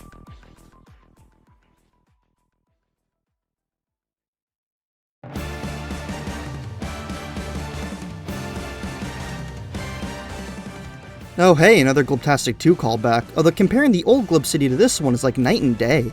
After another lovely cutscene, this one showing that the Left 4 Dead 2 crew has this sick-ass monster truck, we plunge into the city proper. Now I'm not 100% certain, but I get a feeling that this is without a doubt the single longest map in the series by area alone. There is just so much that you have to go through to get to the end. This first part's pretty simple, you gotta use a grenade launcher and blow up the bad guys, or cis cultists in this case. Blowing up cis faces with a grenade launcher, oh daring today, aren't we? Kind of. They don't move, yet, and they're pretty easy to spot as they have a giant red beam coming out of their mouth. But you do still have to look around, as for one of them you gotta go inside this building here to kill them. Once all of them are dead, the pentagram in the center explodes and the Left 4 Dead 2 survivors make a path for us to escape. After the cutscene though, a couple of special infected either get teleported right on top of us like the forest, or they could move and we couldn't during the cutscene. This was kind of annoying as a couple of us got downed. Anyway, moving through the city here is pretty neat. You gotta go through lots of back areas and alleyways to get to the next section, the metro. This part is really hard as lots of chargers will spawn, and due to the fact that you're on an island, you gotta be very careful of where you stand. The cis faces also move around here, which makes shooting them a pain to do, but after enough struggling, the second pentagram is down. This brings us to the final and longest section of the map, the return of the APC. It is now, thankfully, much better than in Pimp My Glub. It's got better controls, an anti-flip thing, and even an infinite ammo box on the back for all your allies. Oh, and something I did forget to mention is that there are still these cis checkpoint guys, which was what makes this map pretty nice to go through, as you don't have to start from the very beginning every time. This section I feel takes up almost half the map, but again, since there's infinite ammo on the APC and the checkpoint right at the beginning, it's not so bad. There are still some odd quirks with the APC though, like dying in it. What's different now when you die is, instead of someone being able to get in afterwards, the dead person just possesses the APC. Shoebox couldn't even press E to escape, he was just locked in there. We could also actually hear Francis calling out to us like if he was trapped in a respawn closet, although we never actually saw him. I love possessing this car. Yeah. Just a little boo-boo here I want. Also, in the skybox throughout the map, we see what's basically just the broken citadel from Half-Life 2, along with Glubzilla's corpse that's being revived by those cis cultists. This part in the shipping area is pretty annoying. There are 3 more custom model tanks that break out and try to kill you. They can knock the APC around, making it kinda worthless here, and considering one of us was stuck in the APC, we all died. Luckily, because of the checkpoints and knowing that there are, in fact, tanks in a Glubtastic map, we got through fine. Although somehow you're able to still get hit by rocks while you're driving, so that's a little odd. Anyway, after pushing this crate and spending way too long trying to navigate up a ramp, we can finally make a mad dash to the safe room. But before that, I think we should try and discuss the quote-unquote lore up to this point. I should just say this now, I'm probably making all of this up, but I mean, work with what you have, you know? First, we need to ask ourselves a very important question. Who is Glub? Now, I know we kinda saw him, but I have a theory. Glub seems to be some kind of entity that's just out of reach that we never actually see. Technically. I think that Glubzilla is just a recreation of Glub, like in his own image, and this would also track with the Master Cis fight as they're able to clone much smaller versions of this Glub creature. So I guess neither the Boomer or the Tank are Glub, just beings recreated with the purity of form of the true Glub. We can also assume that Glub is the creature controlling all of the zombies, maybe by having them be linked to every thought and emotion. Interesting. Now on to Cis. So we know that it comes from another dimension where hundreds upon thousands of them are being created with the purity of essence to serve, presumably, the Cis King. I guess Master Cis is like the Cerebrate to the King's Overmind, so to speak. Okay, I'll stop with the StarCraft connections, as I'm assuming that Fug had never intended them. I'm just having a little bit of fun, you know? I guess somewhere along the line, Glub and Cis met and decided to just team up, which ultimately created those hybrids. The hybrids are just cis-infected zombies, I'm guessing, so whatever. And that's really all the Glubtastic lore up to this point. I mean, I don't think I need to explain the story of the survivors, considering that, you know, I've been doing that for the past couple of hours. So now, let's move on to the last Glubtastic map there is.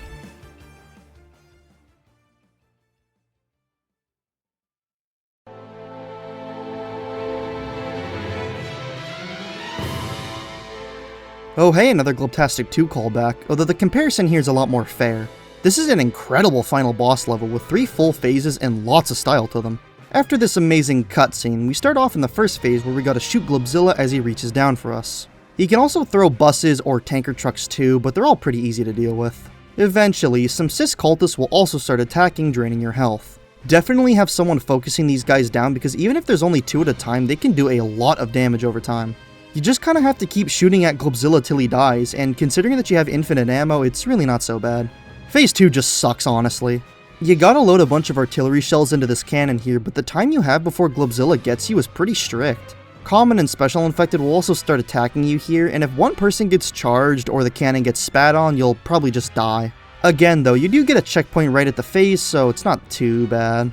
After dealing with Phase 2, we get a little cutscene where we see the red rocket launcher from RE4. We then get this little hub area, and we respawn here every time before Phase 3, so that's kinda nice. This phase is incredibly difficult, but it's not super annoying, unlike the last one. You gotta shoot at Glubzilla's exposed brain here enough so that he falls over and lets you place a pipe bomb in it. He has a few attacks though, and they are all deadly. He can slam into the ground, which is pretty telegraphed, but it does insta-down you. He can also swipe, and this move just sucks. You gotta move to the very back of the arena, but only the back left or back right depending on which direction he swings from. The time between him getting ready to and actually swinging is so little that you'll be getting hit by this move a lot. Lastly, he can grab you and all you gotta do is shoot at his hand. Being grabbed isn't too bad so long as you're coordinated enough, but it is an insta-kill. Now, on his own, Glubzilla isn't too bad, but as you can tell by the footage, he's clearly not. There is going to be a constant stream of infected that come from both sides, and my goodness are they annoying. They make getting hit by Glubzilla's attacks way more common than it needs to be, but I also think that without them, Glubzilla would be a complete pushover, so I don't really know what a good middle ground is. Granted, you do have the pipe bombs that you need to put in his exposed brain, but they're not infinite, so you do have to be careful on when to use them normally. Eventually, after he falls, a cis cultist will drop a tank on you, but by this point we've just become so ambivalent towards them.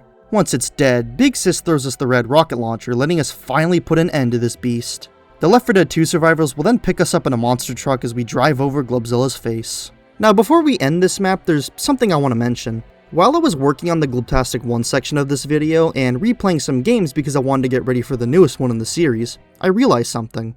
So let's go back to 2020 for a bit, with...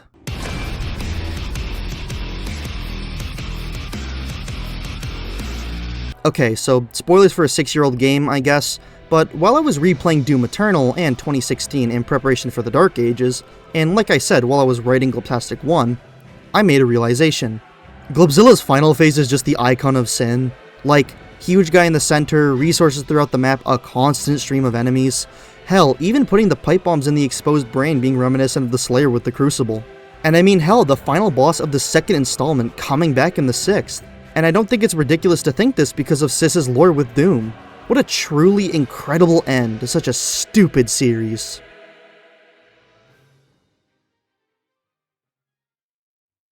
Is what I would say if it actually was the last map in Glubtastic 5.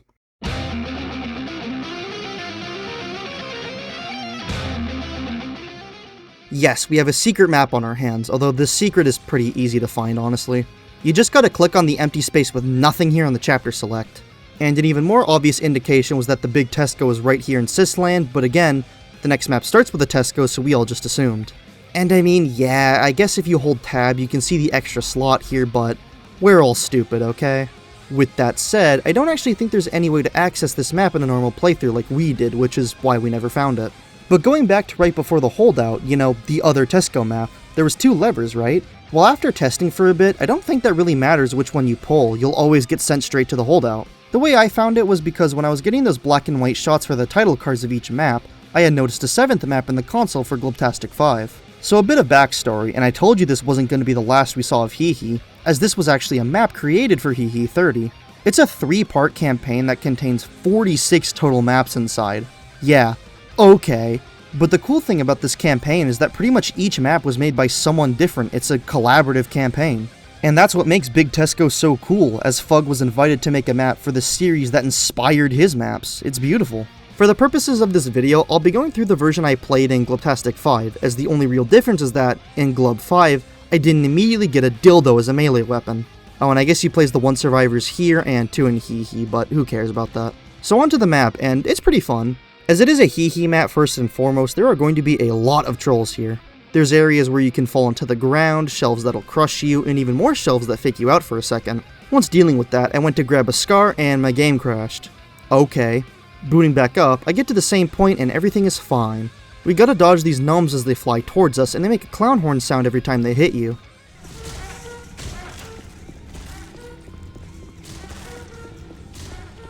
There's then some more gnomes and carts, but they're really not that bad to dodge. This charger here isn't actually real. Once you get close to him, he turns into a super gnome cart with a thruster. How scary. It's honestly really easy to dodge so long as you have the timing down. At the end are a couple of doors and inside is a tank. Okay, I'm gonna be honest, I have no idea if this was manually placed here or if it was random. The only reason I say that was because in the Hee version there was no tank, and in both my playthroughs of Glub 5 there was one in each. If you just walk back to the previous area though, the gnomes can actually knock them off no problem, but then I died like an idiot. Getting back here, there was another tank, which, I mean, whatever, and when trying to go back, I got knocked off and my game crashed again. I already complained about the crashing, and since this is just a neat little bonus map, I won't here. But I will say that Hee never crashed, and I did that all on my first go, so oh well. This area is pretty neat. You gotta look through all these pallets and shelves to find out the letters that spell out Tesco. It's really not that bad, but if there's a special unaffected that spawns behind the exit door, it can get annoying real quick.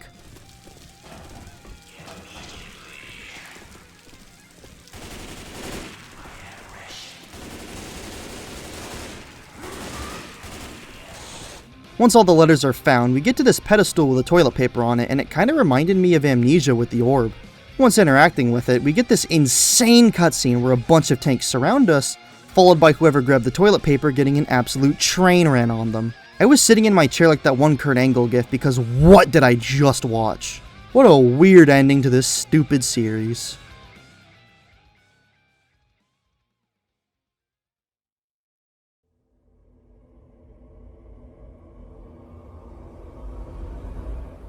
This is going to be a long one as I definitely have some thoughts on this. Let's start visually, and wow do we start strong. Every single map here looks incredible, as Fug really wanted to go out with a bang for this one. This is also shown in the lovely cutscenes that he made in Gmod and SFM and stuff, but I will admit that I'm not the biggest fan of them. They're definitely high quality, and I know that they probably took a lot of time to make, but for me at least, it just felt like they were a bit too much. Now I know that Glubtastic is not serious whatsoever, but some of the cutscenes here just felt like a bit too over the top and silly for me. I guess what I'm really just trying to say here is that some of these cutscenes felt a bit like random equals funny, and I think most of that was due to the whole Bill's brother thing. Also, something that I completely forgot to mention until now is that Bill's brother is actually fully voice acted. Let's go! We need to leave or the gnomes will get us!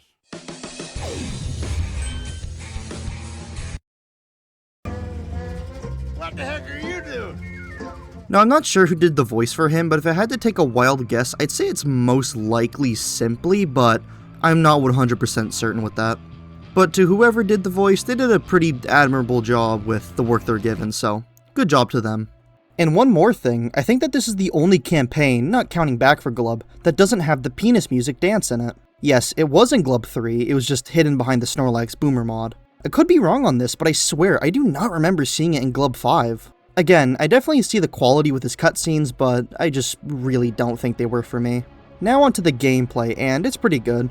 The maps were all really fun without that much annoying stuff, and when they did tank spam, it was only after you got the APC.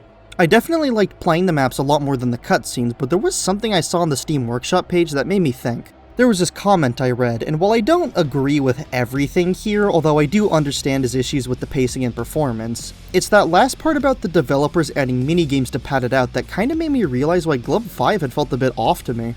Now I know he says he stops at the holdout, but to be fair, those first 4 maps were pretty gimmicky. Crash Landing was mostly just platforming with some gnome puzzles.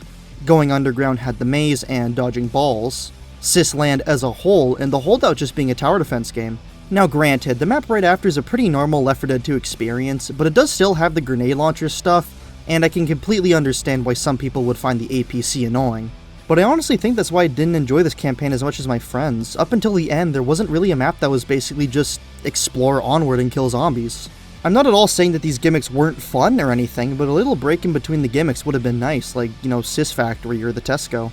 Now I know what I said earlier about Glubtastic 2, but thinking about it some more, I think 5 might be my least favorite. I only say this because while the lows were nowhere near as bad as the other campaigns, it just didn't really have as many highs, causing me to rank it a bit lower. Although I will admit, Sisland was absolutely fantastic. Again, this doesn't mean that I hate the campaign or hell, even dislike it. It was still pretty enjoyable to play through, it was just that For me, at least, it didn't click that much. But overall, I'd say it's a pretty good campaign with a nice end to this ridiculous series, and I do honestly recommend it. In memory of not Tosho. It's over.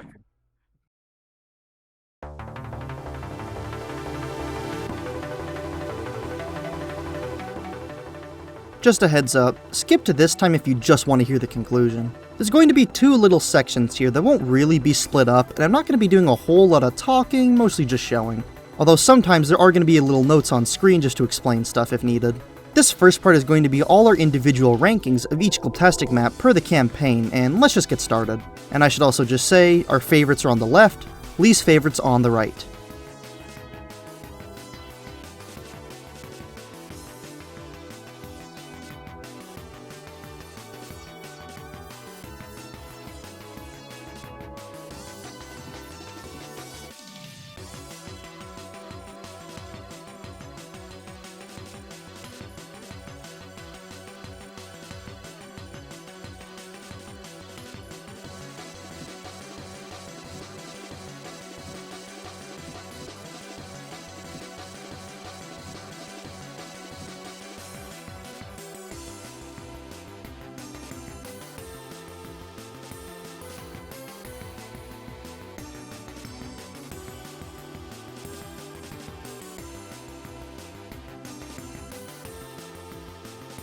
Now how we rank the campaigns themselves.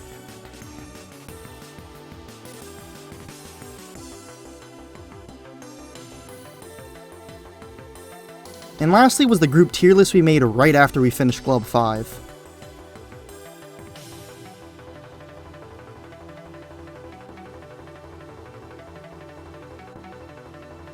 Now onto the tier lists. I had me and the 3 others, plus Ilias, I guess. Yeah, I remember him. I know I didn't mention him much, but he was in the background for most of my recordings, so I thought it would be funny to just have him make a list too. Anyway, here's our ordered tier list for all the maps, and this is what I used to rank all our favorites. Whoever's name in the corner is who the list belongs to, of course.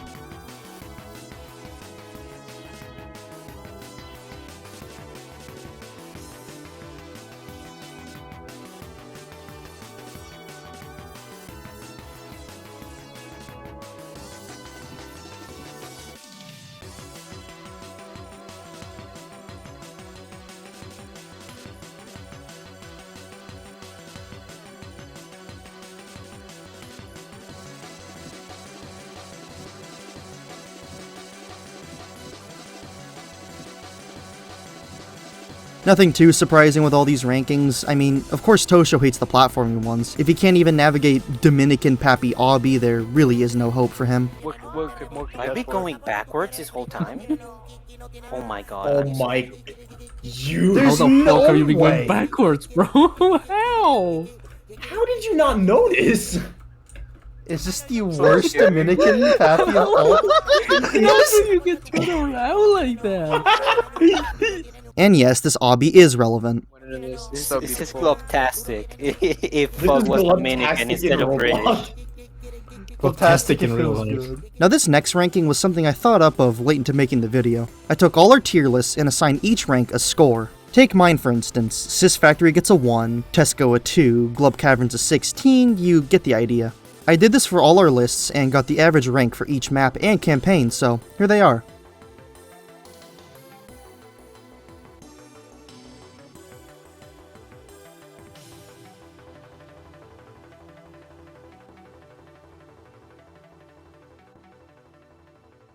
Big Tesco was so low just because I was the only one who actually played it, of course. I just thought that all these rankings were pretty neat. Now time for the last thing, the times themselves. I had started a spreadsheet that will be linked in the description to view, as it also contains each song I used. That's not what I'm going over, of course, as it also has a rough estimate of how much time we spent on each map. I'd say add an uncertainty of like plus or minus a few minutes to each map because I never used a stopwatch or anything, I just looked at all the times on my recordings. But overall, playing through all the Glubtastic maps over the course of about 3 weeks, it took us a whopping 26 hours and 10 minutes-ish to beat. Of course though, we didn't play them every single day, as you can see the breaks in the date list, but it was almost every day up until the end. Now for some highs and lows. The top 5 longest maps were Master Sis, Glub Black Friday Blowout, Glub Tower, Pimp My Glub, and a tie between Glub in the Dark, Sisland, and Glub Forest.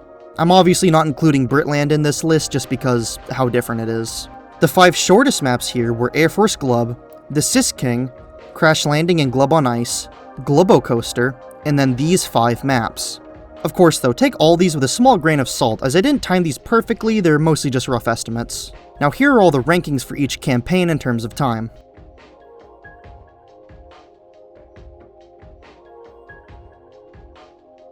Nothing too shocking here, and those are pretty much all the stats. Feel free to check out the spreadsheet to see for yourself, or if you just want to know which songs were used where.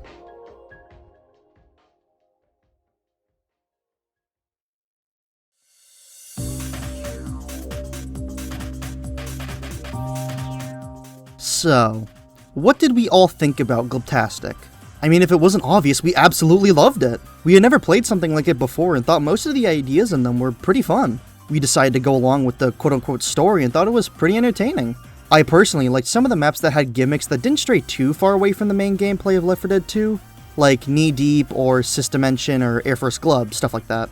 And the maps with gimmicks were usually pretty fun when they worked, but still, I overall loved this series.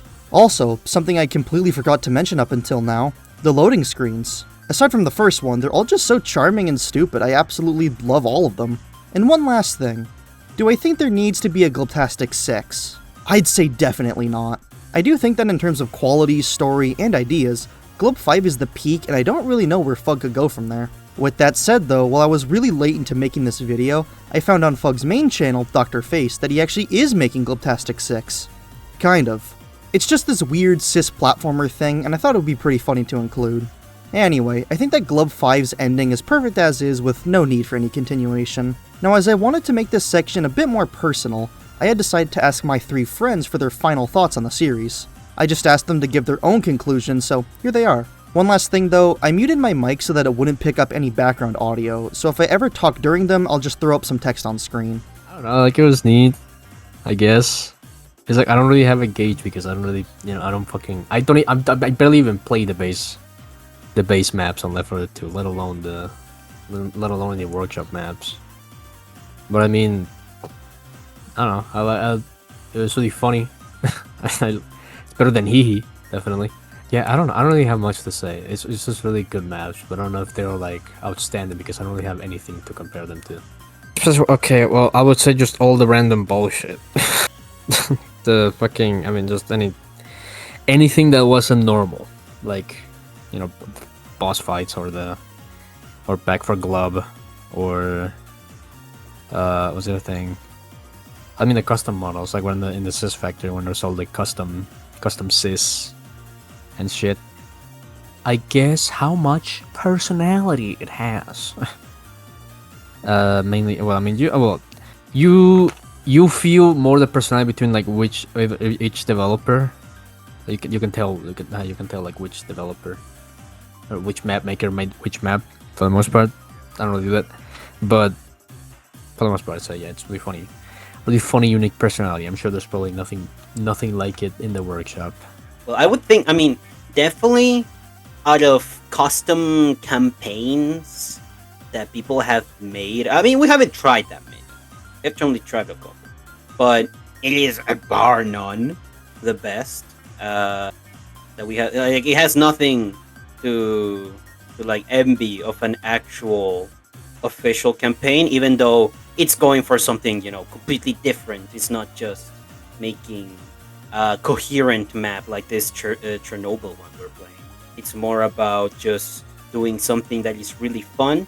Though, I would say, if I'm being a bit more objective about it, the shift that I would say begins starting from Glubtastic 3, where the quality of the maps goes up, but also like the first three campaigns, I would say they are perfect if you just want like a silly afternoon with your buddies. If you all like Left 4 Dead and you want to have some fun and have a quick campaign that you can finish in that afternoon or that evening that is just silly, then 1, 2, 3 are exactly that. But starting from 4, then they start creating like this more overarching theme, and the enjoyment comes less from just this sheer wackiness of each map and more into just, you know, a bit of the storyline they're building up, the characters they're building up. Like, it's all obviously extremely unserious, of course.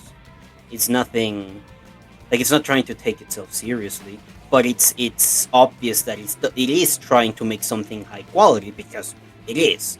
And especially in Glubtastic 5, I can say that it comes to a high point where if you came to Glubtastic without the idea of experiencing a whole, you know, connected, overarching thing, you might be already questioning yourself. Well, why are we doing here? What is the point?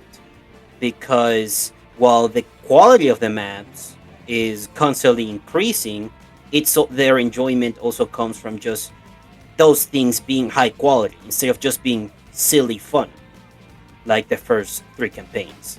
So yeah, there's definitely a shift there, and a shift that, depending on what you're looking for in a campaign, could be a bit of a rock in the path. But I say that definitely anyone who has like a group of friends, like a group of 4 friends that likes Left 4 Dead and has already played most of the campaigns and started to dive into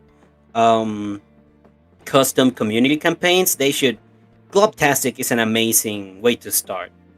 I think that it covers so many different things across all its entries, and it gives itself so many attempts to experiment. Like, and even though sometimes those experiments suck, sometimes those experiments they're glub graves. Sometimes they're that section of the cis factory that you just can't, with those weird swivel platforms where you just can't go forward. Sometimes cis ways was the one where we got completely stuck, and then there are some maps that are just more fun than the others. Like, it's still just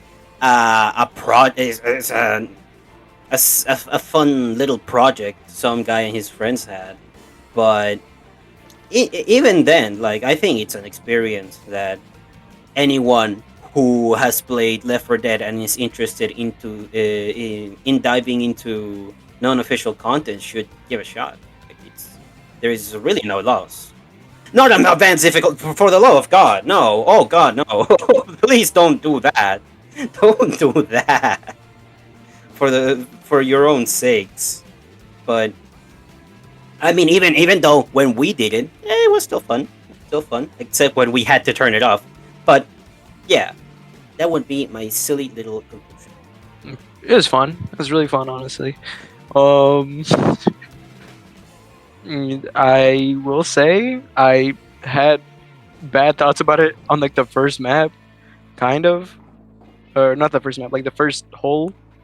But then it gradually starts getting better. Honestly, like each map, you can tell there was like more effort put in, or he was just, I don't know, getting better at making maps.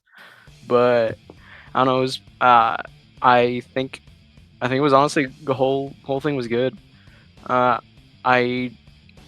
I remember I just asked if we could do something else, and we found that. I don't remember how, but we found that, and I'm really glad we did. Honestly, I don't know. Imagine we didn't find this. That fucking sucked.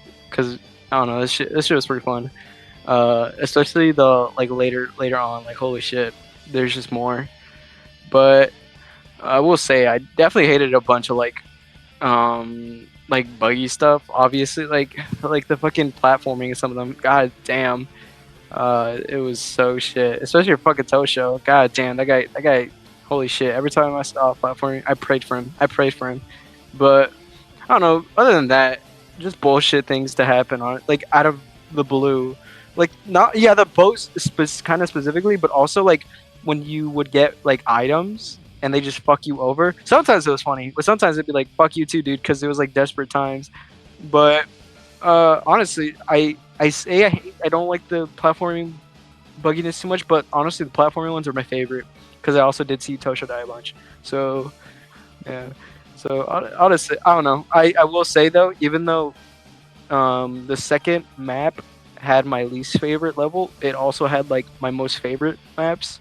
Honestly, it's old, but it's good. But yeah, overall, I think it was pretty alright. Hashtag thank you, Glub, for making evil ass maps that Tosho. Yeah, Fug. Thank you, Fug, for making evil ass maps that Tosho dies to so fast. And half of this is just saying fuck you, Tosho. Oh, is it? Oh, what's up, Tosho? I totally don't hate you, dude. I totally don't. And for everyone who doesn't know Tosho, dude, Tosho is like, he's like 300 pounds. He doesn't go outside. Oh, dude. And he goes like r/memes. So yeah, that's my friend Tosho. Our friend Tosho, our 300-pound friend, Argentinian friend. He's definitely Argentinian.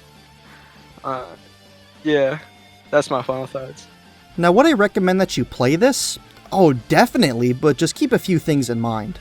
First, get some friends to play it with who have never heard of Glubtastic before. Solo Glubtastic sounds absolutely awful, and even just running 2 people doesn't even sound that great, even though I kinda had to do that for one of the maps. A squad of 4 is highly recommended for this, and even Fug suggests that, which is fair, I mean, he did make the maps. And if you don't have any friends to play it with, well, A, too bad I guess, and B, you're already this far in the video, so... Second, play on either normal, or if you're daring like us, advanced. Do not try playing these on expert whatsoever, it will only make you angry. And I mean hell, even we weren't able to beat all of them on advanced, so I'd honestly just recommend to play on normal.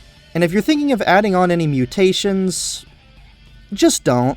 And third and most importantly, have fun. I know it sounds stupid, but genuinely don't take this series seriously at all. Get some buddies, play on normal, maybe have a few beers, and just have a good time seeing all the stupid stuff, because that's what Glubtastic's all about. I guess I should say this now, but on an objective note or whatever, these maps are pretty terrible. I mean, like, they have god-awful spawns, horrible map design, they're kinda ugly, but does any of that really matter at the end of the day? This series was made because Fug saw another troll map and got inspired to make his own, which eventually wrapped around to Fug making a map for that troll series. I think that his and his friends' work here is admirable, at least for Glubtastic's 1 and 2, since they're the most troll the campaigns get. Am I sugarcoating this series a bit and glossing over some of the more awful parts of these campaigns? Maybe, but again, these are just what I and all my friends thought while playing. We were just able to have a lot of fun with these maps, and if you had a different experience, I would love to know about it in the comments, just keep it civil of course. And please, like and subscribe, as this took a lot of work and I'd really appreciate it. And to move away from Glubtastic for a second, I just want to say that I'm really proud of this video. I've never made a long-form video like this before, and I don't know if I'll ever make one again, but depending on how this does, I do have some ideas. But of course, let me know. I would love to hear all your thoughts. Now, back to Glubtastic just to end off. Glubtastic was plenty of things. It was weird, it was stupid, it was aggravating, but most importantly, it was fun. It brought me and my friends through an unforgettable experience that will be cherished forever. Its stupid, stupid story gave us something fun to think about and try and piece together. And it even gave me the passion to make this entire video. And there is actually one last thing that we can correct from the beginning of the video. It's not hee-hee, it's Glubtastic. Thank you for watching.